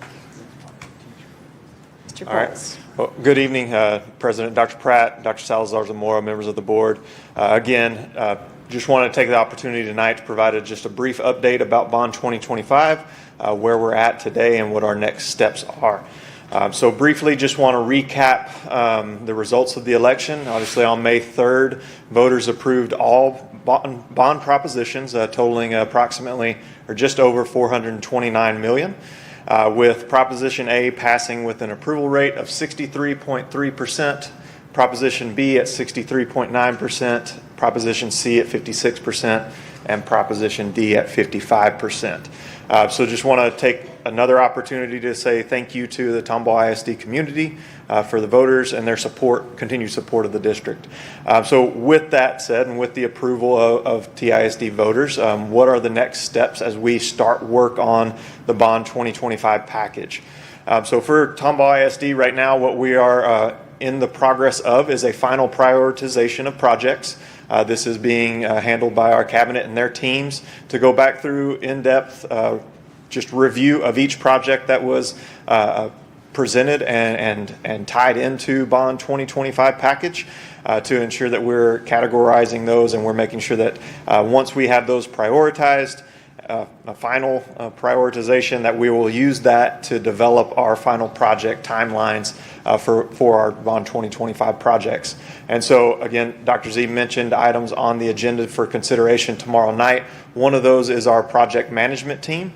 And so part of developing the project timelines will be working in collaboration with our project management team to take the prioritization of those projects and layer those in together to ensure that we can meet the timelines that we need for each project, as well as follow the cash flows that we have and the bond proceeds that we have available to complete those projects. So again, issuance of bonds, that is one that is coming up quickly. Again, you have an agenda item for consideration tomorrow night for a parameter order. And so that will be one phase of the process for issuing bonds in this first sale. And so I do have in the audience tonight, I've got our financial advisor, Mr. John Roebuck, and bond counsel, Mr. Marcus Dietz, available. When we get to those items, if you have any questions for discussion, they're available as well. And then as we continue with Bond 2025 through what will be approximately a 5-year package, we want to remain committed to ongoing progress updates, not only to the board, but to our community. So when we talk about prioritization of the projects, what we're really doing there is we're grouping these projects into 4 categories there, whether that be critical need for projects that are essential for the safety and well-being of students and staff, high need projects that are going to impact the day-to-day operations or growth of the district. Medium need projects are contributing to a modernization or equity of campuses. And then our low need projects providing updates and upgrades to existing equipment that still is functional, but it's nearing its end of life. And so when you look at those prioritization categories, it's not to say that the first projects off the board are going to all be critical. We're going to look at the bond proceeds that are going to be available. You may have a critical need project like the replacement of the Tomball Intermediate Campus. That is obviously a higher dollar project, and what we want to do is we want to make sure that we're layering other projects in the high need, medium, low around that to ensure that we can we're not just focused on one subset of projects over another, but we're going to make sure that we collaborate that as we need to, because we do have a lot of work that's going to be occurring in existing facilities across the district. With the bond issuance, we talk about that really in three phases here. The first was approved by the board last month in May, and that was a reimbursement resolution that allowing the district to utilize general fund dollars while we are evaluating and approaching the market for the issuance of our first bond 2025 proceeds. So again, you authorized that in May for us to begin some of our bond 2025 work. The parameter order that is on the agenda for consideration tomorrow evening, that's going to authorize Tomball ISD to issue debt, to go to the market, but also the flexibility to enter the market when it's the most opportune time. So we are evaluating what the interest rate environment looks like. We're looking at the impact of state legislation on the increase of the homestead exemption, moving from $100,000 to $140,000. With that increase, the state puts into place what they call a hold harmless provision. So debt that has been issued and is being paid on by September 1st of 2025 would qualify for that homestead or that hold harmless provision. And so we're looking at those interactions of not only the market but the state legislation that is really indicating when we need to go to the market and try to take advantage of whether that be interest rates or the hold harmless funding that the state would provide. So Bond Series 2025, this would be the first initial sale. Again, we rarely go out and issue all of the authorization at one time. So we talked about in previous presentations that Bond 2025 would likely carry 3 different issuances of debt, not issuing all $429 million at the same time. That's a way for us to manage the tax rate, manage interest costs, but make sure that we have the funding available to meet the needs of the projects that we have ongoing. So with our first sale, we are tentatively expected to enter the market in mid-July with a closing date in August and a first payment prior to that September 1 deadline by the state. For our project timelines, again, we mentioned Bond 2025 had a heavy focus on existing facilities. So there's going to need to be a lot of strategic coordination between departments, between campuses, and our project, our construction team, our project management team, to ensure that we're going out and we're creating a schedule of timelines that provides the right timing to avoid impacting instruction and activities across the district. And then some other considering factors when we talk about timelines involves the design and permitting phases. When you talk about the time it takes to design a new campus from the ground up versus the time it takes to maybe build from a prototype, there are time savings that can be had there depending upon the direction that the district goes. So you can speed up the timelines. The timelines can get a little bit more lengthy when you talk about design versus a ground-up design versus prototypes. And then we do know that in previous projects that the district has had, we have run into challenges when it comes to the county or city permitting timelines. Not necessarily that we haven't adjusted for those at this point in time. We just know that they are challenges that can present themselves in any given project that we have. So we want to make sure our timelines are accounting for that and we're not being overly ambitious. And then with the issuance of bonds, again, that impacts timelines because we want to make sure that we're laying out the projects accordingly so that we have the funds available to complete those projects, but at the same time, we're not overburdening our debt capacity, and we can make sure that we're ensuring that there's no impact to the tax rate. So again, the projected schedule that we have here, this is the same schedule that we presented to the community. I have posted on the website in our previous bond presentations. This is just to show you the projected amount of time that would be needed for those projects. Again, these are going to be adjusted as we continue development, and we do expect to bring that back to the board as an update, hopefully by August, September.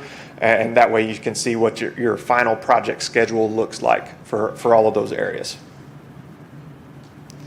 And then again, talking about progress updates, we have what we want to ensure that we're continuing to doing is providing monthly board updates when it comes to the construction and progress of each project.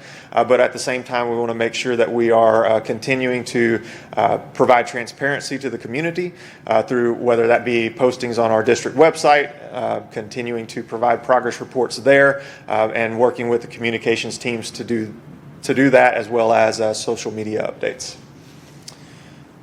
I don't have another slide for questions, but this is the last one for me. So I'll open it up for questions at this time. Certainly just want for the board to be aware that we are already, the work is beginning.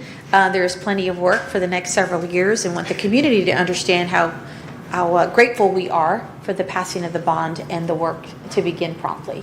I know it's meant a lot for Mr. Bowles, for Zach and our team, from Mitch all the way through Casey, right? Robert and Jim and Casey, tremendous team all working together. Mr. McSherritt. Yeah, so I just wanted to say I appreciate the efforts made in the progress update area. So I think maybe we could have done a little bit better on the 2021. So I'm glad that to see the extra effort put on 2025, just for that transparency, so people see what's going on. In 2021 will be up very shortly. We have the information. We just need to make sure all photos and those types of things are put up. Yeah, I think we did it. We did a great job with It's already up. Thank you. That was very quick, Justin. See? 2017, we did a really good job with the stadium and the development of the Beckendorf facility. So hopefully we can mimic that. Yep, it's done. Great. Thank you so much, Mr. Did you have any I questions? did. John, Okay. are you anything else? Nope, that's it. So kind of building on John's point, when you compare leaning in on bond 2021 versus kind of the spirit of leaning in on bond 2025, would you say this is more assertive or less assertive? I think my answer is it's more assertive, right? We want to get going on this project. We do. We had a May election. We talked about not waiting till November. We want to get going, right? We want to lean in on Tomball Intermediate. We really want to address the safety and security. So I'm kind of stealing the thunder of your answer, but we're leaning in, right? Yes. So definitely the difference in focus from 21 to 25, moving somewhat away from the fast growth of the district to addressing our existing facilities. We know beyond safety and security and TIS across the district at our existing campuses and facilities, we have infrastructure needs that are very timely and critical to making sure that we can continue our operations without impact to the classroom. And so you see that tonight or tomorrow night evening as a consideration on the agenda for the chillers at Tomball High School. We started with that process back in December, hitting our first 2 chillers in that program. And now we want to finish the last 2 as a way to mitigate the impact. We didn't want to take all of those chillers offline at one time and have run into an issue getting the campus back up and running. So we've done that in phases. But this one lets us finish out that process. Got it. Yeah. I don't recall, John, Mark, you guys might, in 2013, 2017, and certainly 2020, I don't remember Jim Ross going out into the market as early as 2 months after the bond passed. I don't think that's so John or Jim's saying no. So that's assertive as well. We're leaning in, taking advantage of the market. I'd be curious as we go. I read Jamie Dimon's, the CEO of JP Morgan Chase. I read his comments the last couple days. A little concerned about the bond market as we move forward here. So I'll be interested in kind of learning your perspective on what we think the bond market is going to look like. And so maybe as we get into the discussion on bonds, or maybe that's July, I'd like to learn a little bit more on your perspective. Is tonight the night to talk about this? We can talk about that. Yeah, we can talk about that now if you want to. What's the skinny on the bond market right now? And nothing like putting you on the spot, John. Well, I mean, basically, this is a review of the business agenda item, right? Okay. Yeah. Let's do it. Sure. Well, good evening. Short answer is very volatile right now. Lots of up in the air, obviously, with tensions in the Middle East, tensions in Russia, Ukraine, tariff talks. As the new administration gets their policies in place and some policies passed, I think we'll start seeing the market calm down a little bit. We've actually seen it calm down a little bit the last couple of days after we pulled the tariffs. I guess it was last Thursday. So it is volatile. We're looking at this based on the market right now. We're also looking at making sure we secure that hold harmless from the state. A $200 million bond issue is what we're kind of looking at right now. It's going to save about $26 million in payments from the state to offset the cost of the bonds. So, yeah, we may be paying a little higher interest rate than we have in the past, but again, we're going to get that money from the state. So we're having someone else pay part of the interest cost. So, John, I mean, another thing, we see the stock market, right? And it's going up and down. You can look at the bond market and it'll do the same thing. But stock market, you have a hard time kind of timing the market, right? Correct.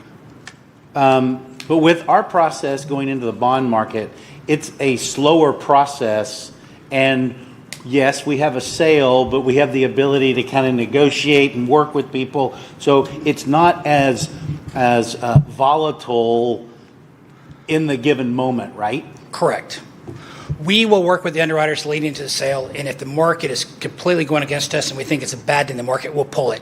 And we can go back the next day, the next week, a month from now, 6 months from now, whatever works with the market. And again, we're looking at the end of the day, your tax rate, making sure that the interest cost and the cost of the bonds does not increase the tax rate on your Correct. the district. I think we're good. Thank you. Appreciate you, John. Thank you so much. Thanks, Zach. Thank you very much, Zach. Okay. No public comment on agenda items, so I would like to move into a review of the business agenda for tomorrow evening, June 3rd, 2025. Let's go. All right, let's do this. Under consent agenda item, of course, we have a number of donations from PTO and athletic booster clubs. The first is $65,000 from Willow Creek Elementary, $40,000 Creekside Forest Elementary. One booster club is $20,000 of Tomball Memorial. Decker Prairie PTO, $6,557, and West Elementary PTO of $21,097.68. So, yeah, very, very good. Very good for West. That's a Chad strategy out there in the West. Always very grateful for our very giving community. In looking at additional consent agenda items, I'd like to have a conversation, continue with what we've had in the past as far as out-of-state field trips. For Tomball Memorial High School, we do have a number of them. MCJ ROTC to the destination listed in Florida, DECA, International Career Development Conference in Georgia, the band in Florida, HOSA in Tennessee, Orchestra, Florida, Cheer, Florida, and then we have two for Tomball High School for the Charms, Cougar Charms, the High School Nationals in Florida, and the Cheer team, also National High School Cheer Championship in Florida. We will have a lot of students in Florida, if approved, it appears. I'd like to move on to continue our conversation tonight about our considered agenda items.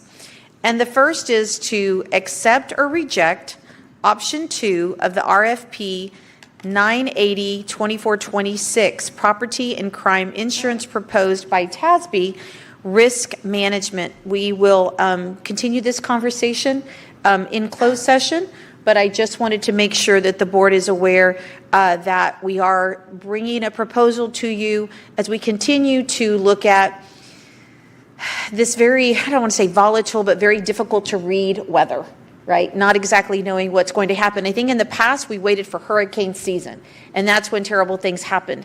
Now we have unknown events that aren't always related to an actual named hurricane. It could be a freeze. It could be just a high wind event. It could be a lot of rain. And they appear to be happening with a lot of frequency. So we want to have a conversation about coverage and really talk to the board about how you feel regarding the coverage that we think is best for our district. Do we want to wait? Because we're going to talk about it. Let's proceed through the rest of the agenda, and then we'll make sure in closed session we talk about item A.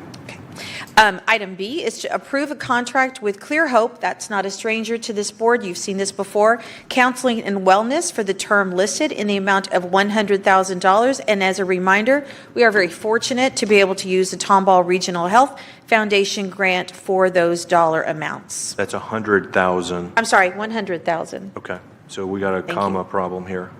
Oh, we sure do. I thought I didn't say it right. It's a zero problem, actually. That's a- So it's yeah, it's a zero. 100,000, not 10,000, or what, some variant of 10,000. The version I have is Correct. missing a zero. Yeah, correct.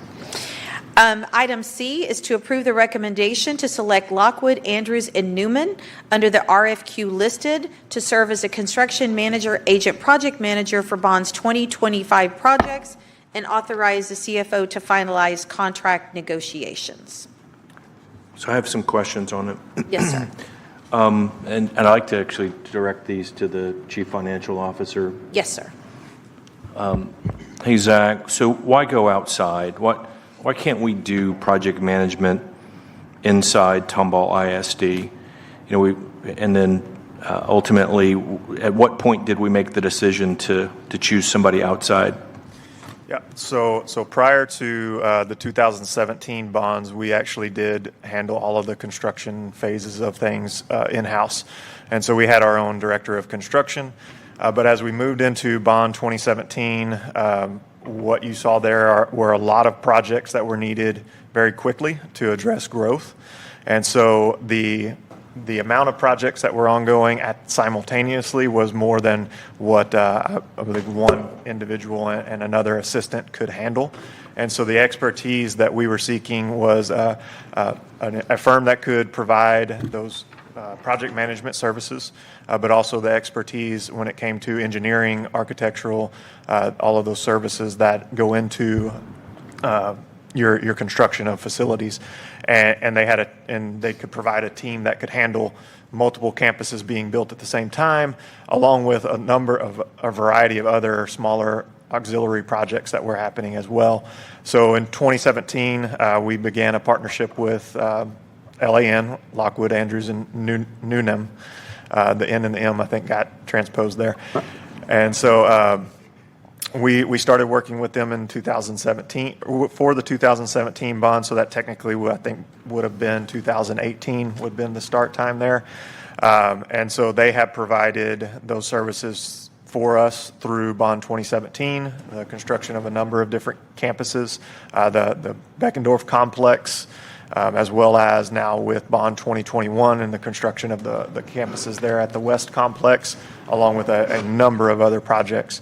And so that was what led us into that partnership, was moving away, just the expertise that could be provided, the support, not just from what they have a background in, but also the legal side of construction procurement, the bidding processes, reviewing of contracts, reviewing of payment applications, change orders that are being submitted to ensure that everything that's being done is being done in the best interest of the district.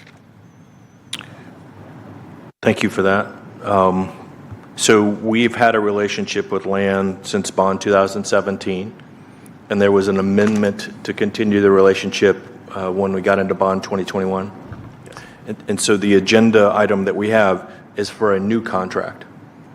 This agenda item would be to select them as the project management team for bond 2025, and then just to authorize. And then negotiations would occur. Okay, got it. And then we would approve the contract. Okay, so there was an RFQ that was put out. Based upon the information that you shared with the board, there were 7 different firms that responded to this. Some within Texas and some others with national experience. Who were the evaluators of the different bids? So the evaluation team consisted of myself, Holly Sherman, General Counsel, Mr. Jim Ross, our Director of Projects and Development, Casey Fields, our construction specialist, and then Mr. Mitch Lee, who at the time was our Director of Maintenance. And so there are some different titles in there now, but at the time, that's what. Was the superintendent involved in any of the procurement process? No, Okay. for the bid process, no. Okay, so for this item, it was delegated to you to run the procurement process, to conduct the evaluation with the committee, and ultimately you are making a recommendation to the board for this item, not the superintendent. That's correct. Okay. Ms. Sherman, can I ask you a question? Was the superintendent involved in any of the process that's led to this recommendation? No, she was not. Okay.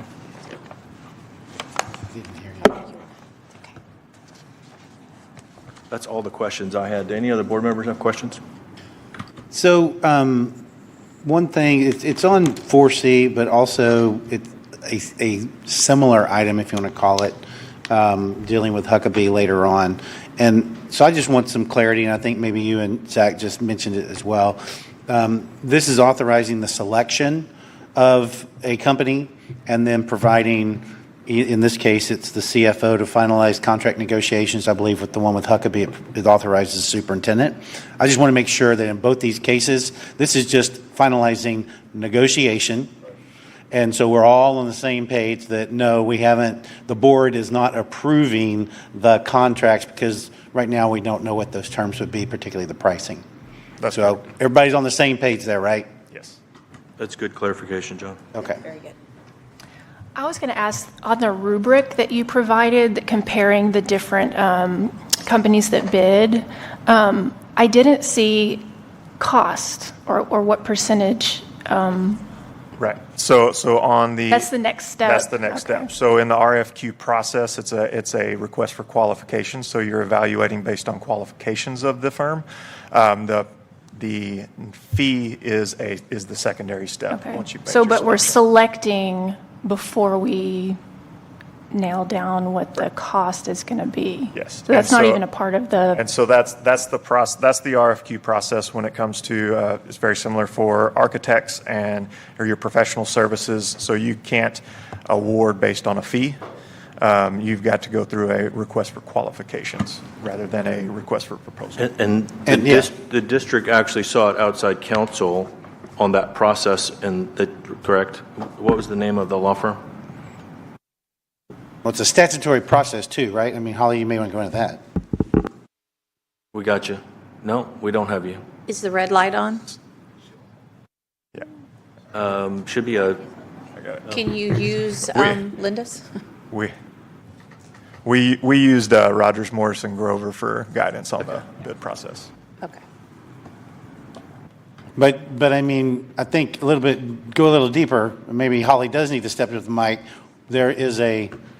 There's the procurement process outlined by the state is what requires us to go. When we utilize the RFQ process, this is what it requires, right? I thought I heard it Okay, there. sorry about that. There you go. It is on. Yes, there's a prescribed process for RFQs when you're looking for professional services. And so this would not have fallen under a request for proposals, which would be bids. This falls under, because these are professional services, it falls under the requirements for an RFQ, request for qualifications. And that's how the proposal packets are basically evaluated, just looking at the qualifications because it is a professional service.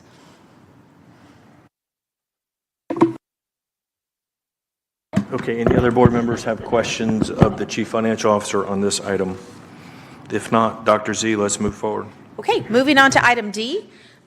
Approve Hunton Services to perform AC Traffic renewal with a 7-year parts and labor warranty on chillers CH3 and 4 at Tomball High School, totaling $396,837.05 using Bond 2025 funds. It is nice to see that on an agenda item.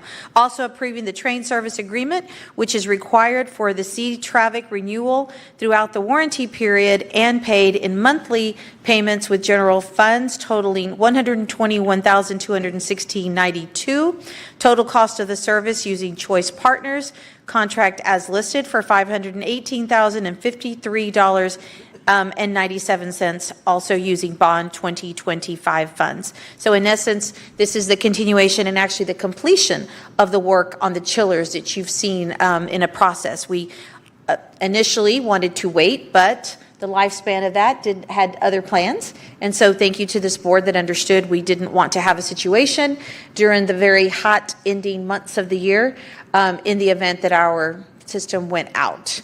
And so that is that. So Martha, I had some questions on that I think Zach maybe was going to run the ground a little bit. I just needed some clarification on what was going on with Chiller 3. But first, let me say the 518,000 versus complete replacement cost. Kudos to y'all for looking at that and coming up with an economical way to get these rebuilt and get a 7-year warranty going forward. But I wasn't sure about Chiller 3, so maybe Zach can drill down on that a little bit. Yeah, so the little bit of discrepancy here in this one is that you have a train and a carrier chiller. And so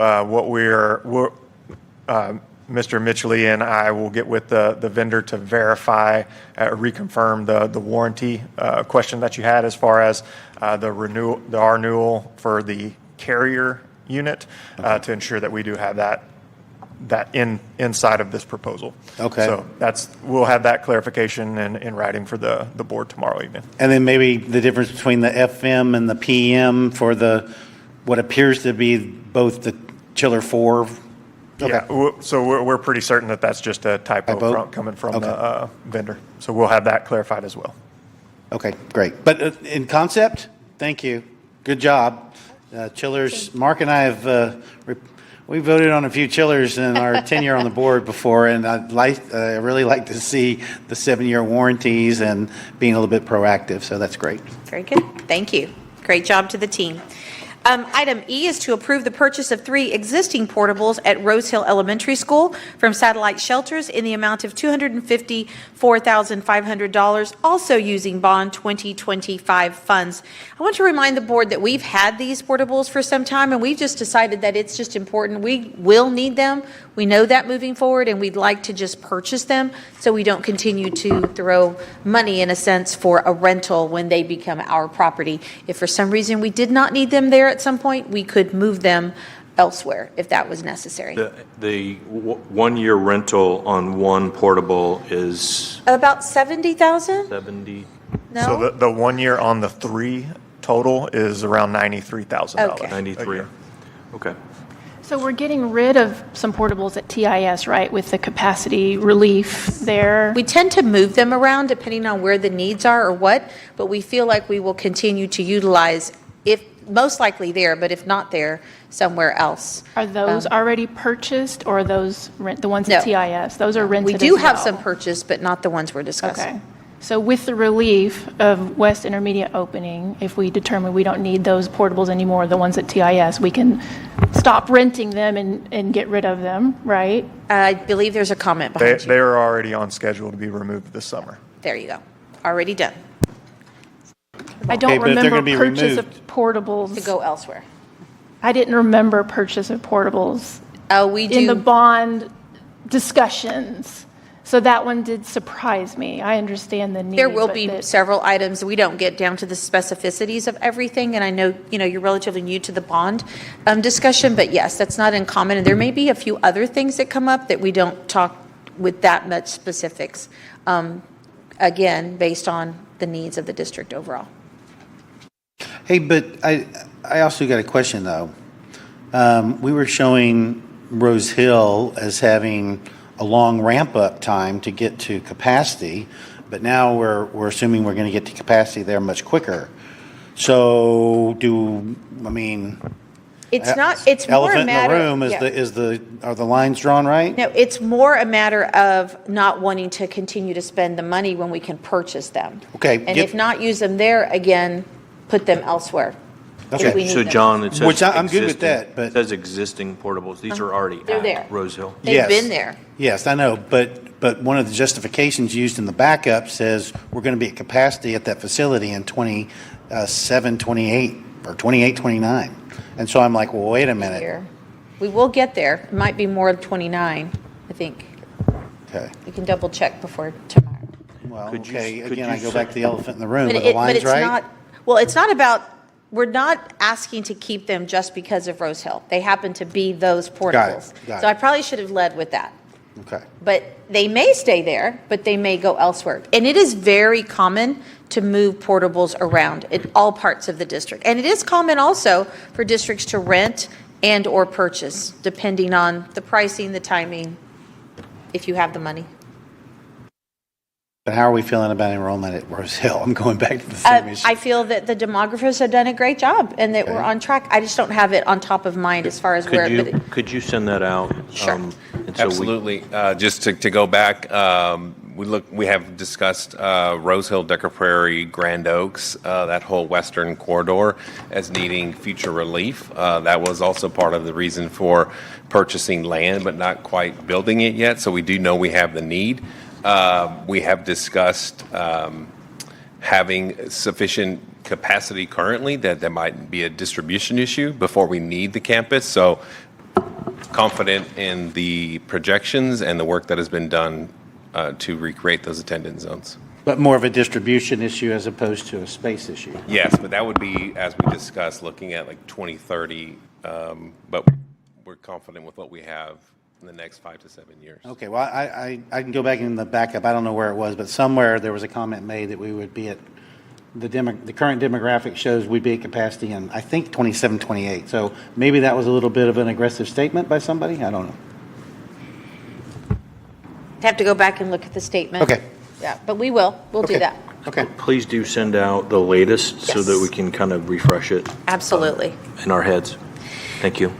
Thank you. Item F is to approve the selection of Huckabee Architects under RFP listed as the architect for the new Tomball Intermediate School and authorize the superintendent to finalize contract negotiations using Bond 2025 funds again. So scenario question. Say it doesn't rain for the next 2 years. Okay. That's highly unlikely, but. What is our most assertive view when we could open up a new Tomball Intermediate School? Is that August 2028 or is that August 2029? So a lot of things. I know we're being recorded and you're going to give me all the footnotes, but like what do we think? We own the land, so that's good. I'll start with the positives. Okay. We own the land. We don't have a prototype of what that school will look like. Maybe the inside, but not necessarily outside. And you might wonder why. That's because the schools that we have tended to build, the beautiful schools you see around this building, have a certain, I think most of them, very beautiful traditional look. There are some that are a bit older that don't quite have that look, but many of the newer ones do. That might not fit well on the land that we are proposing, right? So we'd like it to kind of somewhat match what we have there. That is one of the considerations as far as looking at what do they have that could fit, that we could, doesn't have to be brand new to us. It could be a prototype that's been used elsewhere and then we can Tomballize it per se. I have not answered your question. I'm waiting. But it's still a dance. 2, 3 years? Okay. 3 years. So- I tried to go with 2. So fall 2029, potentially. Yes. Okay. Well, 3 years from now would be No. 28. 28, sorry. Thank you, John. I like your approach better. Sorry. Is that when we have it 28? scheduled? Yeah. Okay. Yeah. So the current thinking is fall 2028. Yes. But obviously you got to look at, we've got to approve this architectural recommendation. You've got to, one. we got to hire a project management firm. We got a lot of things we got to get in place. We got to do site development. Correct. And so fall 2027, pretty aggressive. Fall 2028, feeling a little more comfortable. Is that the consensus right now? Oh, yes. Okay. I don't think fairly aggressive was the adjective they were using, but yeah. And remember, we don't have to move in, although it's very ideal, but we don't have to move in a fall. I'm just saying, we Yep. can move in when it's done. Okay. And I'm not opposed to that. Okay. Because it's a lock, stock, and barrel whole move, right? Correct. Yeah. Correct. Got it. So, I mean, obviously, fall is opportune. And I'm pushing you a little bit here. I appreciate your responding. Absolutely. Thank you. You're welcome. We've got Huckabee at West High School. They're working on the fifth grade addition out in the Woodlands. I've been very impressed with their work and the work they've done with us, particularly on the lead up to the items that we did in the Woodlands over the past couple of years. So I'm assuming you're bringing this forward based on your continued pleasure with the way they've been handling our business at West Yes, High yes, School. sir. And I do want to make note that there are a lot of exceptional architects, and there will be many other projects. Right. But we felt with this one, based on the body of work that we've had most recently, and feeling as if, of course, knowing this is a priority and timing is of the essence, I feel very confident. Because you probably had conversations with them. I mean, from an intermediate standpoint, I mean, we're putting fifth and sixth or fifth grade into a junior and that's high. actually, So you've already been ironically, we've talking- talked a lot about intermediates and Right. what would that look like, and Right. how do you, so because we're building a unique school with our five, or adding on to. Yeah. Okay, great. Very good. Thank you. Item G, moving along. Award request for proposal RFP listed for athletic equipment and supplies to multiple vendors. The term of this proposal is listed with automatic renewals for an additional 2 years.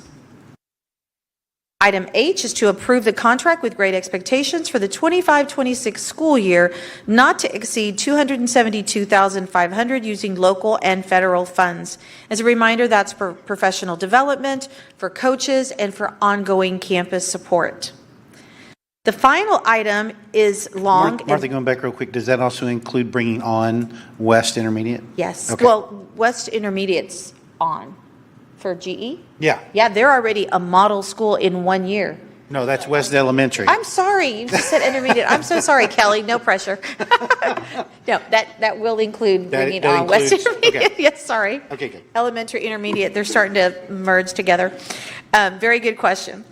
The final item is very wordy. Those are not my words. It is exactly as Holly, okay, that's Marcus Deeds. I'm going to blame you for this then, okay?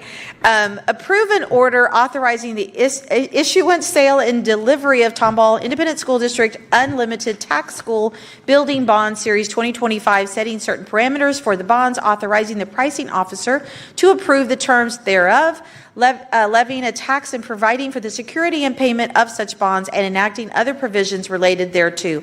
Any questions Marcus can answer? Or Zach? I think John's the one that's got the bullet on him. It's like, so where's the interest rate chart, John?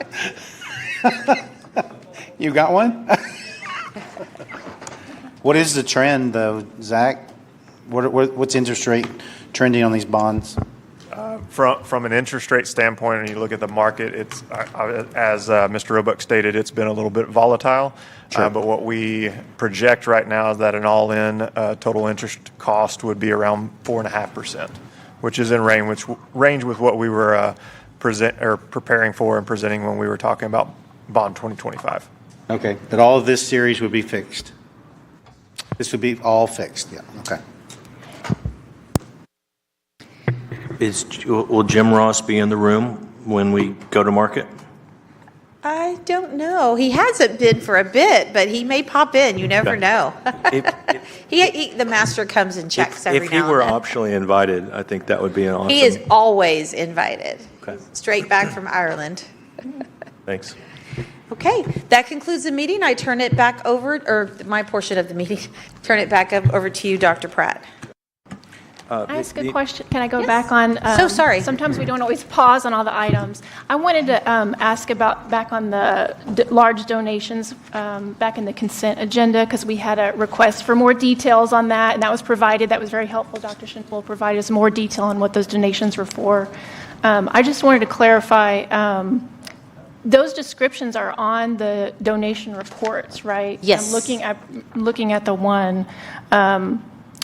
The process of how that donation is allocated, as my understanding is the PTO memberships are given the opportunity to vote on a resolution on what this says, right? So correct. If parents are concerned about where the money's being spent, they need to show up to the PTO meetings and give input, participate, right. and give input and participate and vote on the resolution, because I assume the resolution is exactly as stated on this donation report, right?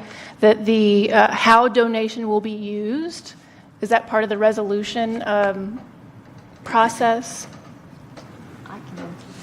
I believe, which one? Are you looking at a specific one or in general? Well, Yes, for example, that is. Willow Creek Elementary donation report, it's signed by the treasurer of the PTO, and it has how the donation will be used. It's laid out on there, and it matches, what you had told us. Yes.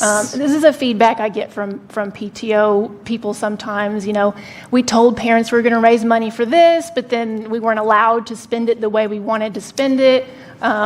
So that's a good point, honestly, and I'm glad you brought that up, because every now and then maybe a group of parents will decide we want to put in a butterfly garden, or I'm just going to say something of sorts that requires maybe something we would have to involve the city or county. It may involve a special irrigation. So if there is additional costs that would be ongoing, at times we rarely do, but every now and then we will have to say we're not able to do this, or this is how we can do it, but not this. I don't know if that makes sense, but we really don't alter. If the parents raise money, people donate, and they decide this is what they want, it really isn't up to us unless it's something we can't do. But otherwise, you are correct, Jennifer. Like this one specifically said supplemental instructional online subscriptions. That one surprises me that parents would want to raise $65,000 for something like that for online subscription. It's just surprising. And so I just wanted to clarify that is a resolution that Together the they would have campus. voted up for. And I'm certain that administration, of course, is part of that. If they ask, what are some of the things that you think that we need?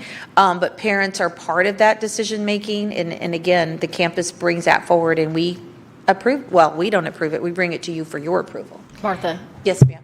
I can speak to that. Okay, just thank a little you. bit.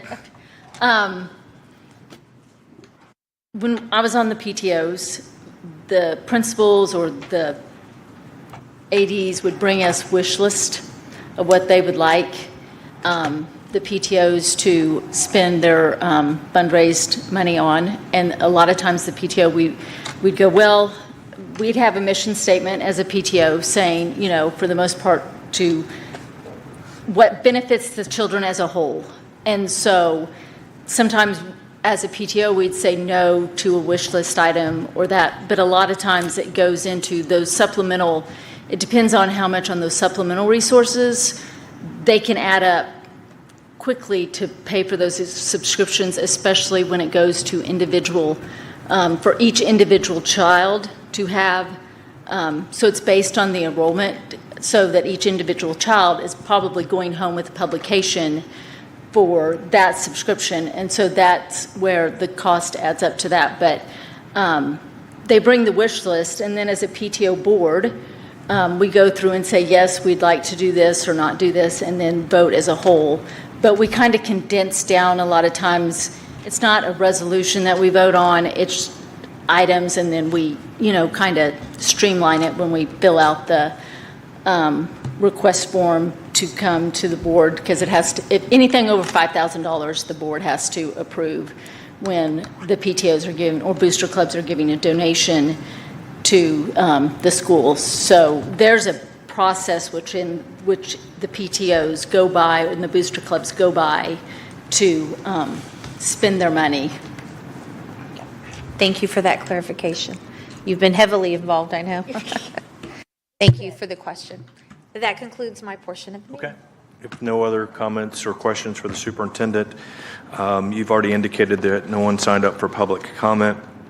We are going to go into closed session, which we'll do here in a second, but I did want to afford the opportunity for any board member to make comments before we head into closed session, and so I'll pause if there is any board comments. I'd like to just say it was a great school year, and for everyone to have a great summer vacation, and hope they can relax and enjoy and come back refreshed and renewed for next school year. But we won't hop to next school year yet. We'll let you enjoy the summer. Yeah, so I'll just jump on that and ditto as well. Thank you, everyone, every administrator in this room, teacher, staff member, for for your continued dedication and support to the kids of our district, to the school district. Because of you, we are a destination of excellence. So appreciate you all. Great school year. Get some time, relax, rest, take a breather. And one other thing that I just have to say, because I did notice it, but it's nice to see Dr. McKinney in red. Again. I just continuing the euphoria. By my count, 1,621 crossed the stage, the largest graduating class in Tomball ISD history. 99% graduation rate. And yes, my cheeks were painful because I was smiling so much. There were a couple that tried to give me the super hard grip, but I countered that, and so it was. You were tighter. Your cheeks wouldn't feel so bad if you practiced smiling more, Michael. That's a fair point. It wasn't my cheeks; it was my feet at that point. That's a fair point. But what an honor to each of our board members had an opportunity to present diplomas, Wonderful. and the comments that I made with great sincerity is while we have a 99% graduation rate, we're putting forth a high character individual that steps out into the world. And while it's sort of high level, we're creating the future, it was wonderful to see them as they step forward into that college path, that career path, or many in the military path. And so, on a personal level, it was an opportunity for me to present the diploma to my youngest son.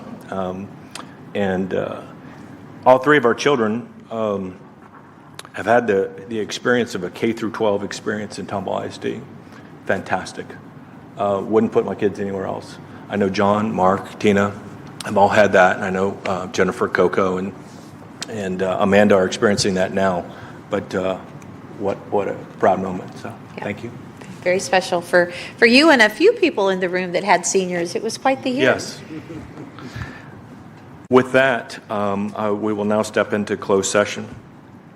The Board of Trustees will convene in a closed meeting for the purposes authorized by the Texas Open Meetings Act, including but not limited to the following sections and purposes: Texas Government Code 551.071, consultation with board attorney regarding all matters as authorized by law.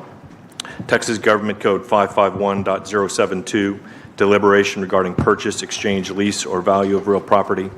Texas Government Code 551.074, deliberation regarding appointment, employment, revaluation, reassignment, duties, discipline, or dismissal of a public officer or employee. Texas Government Code 551.076, deliberation regarding security personnel or devices. No voting will take place in the closed meeting. Any action the board wishes to take as a result of discussions in closed session will take place after the board reconvenes in the open meeting. Time is now 8:13 Central. We are now headed into closed session.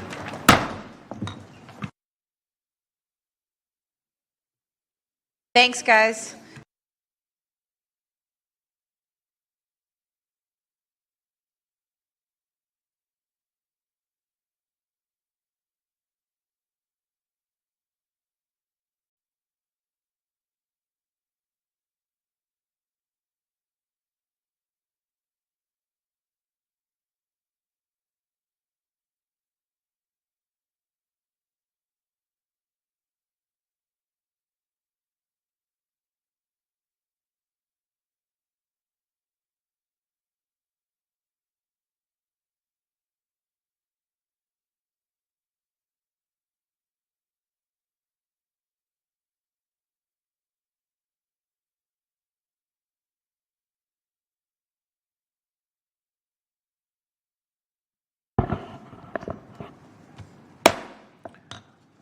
The board will now reconvene in open meeting. The time is now 10:16 p.m. Central Time. We have completed the agenda for this evening. We've had board comments. At this point, I'll entertain a motion for adjournment. So moved. Motion made by Mrs. Salem, seconded by Mr. White. Okay. All those in favor, please signify by raising your hand. Motion carries unanimously.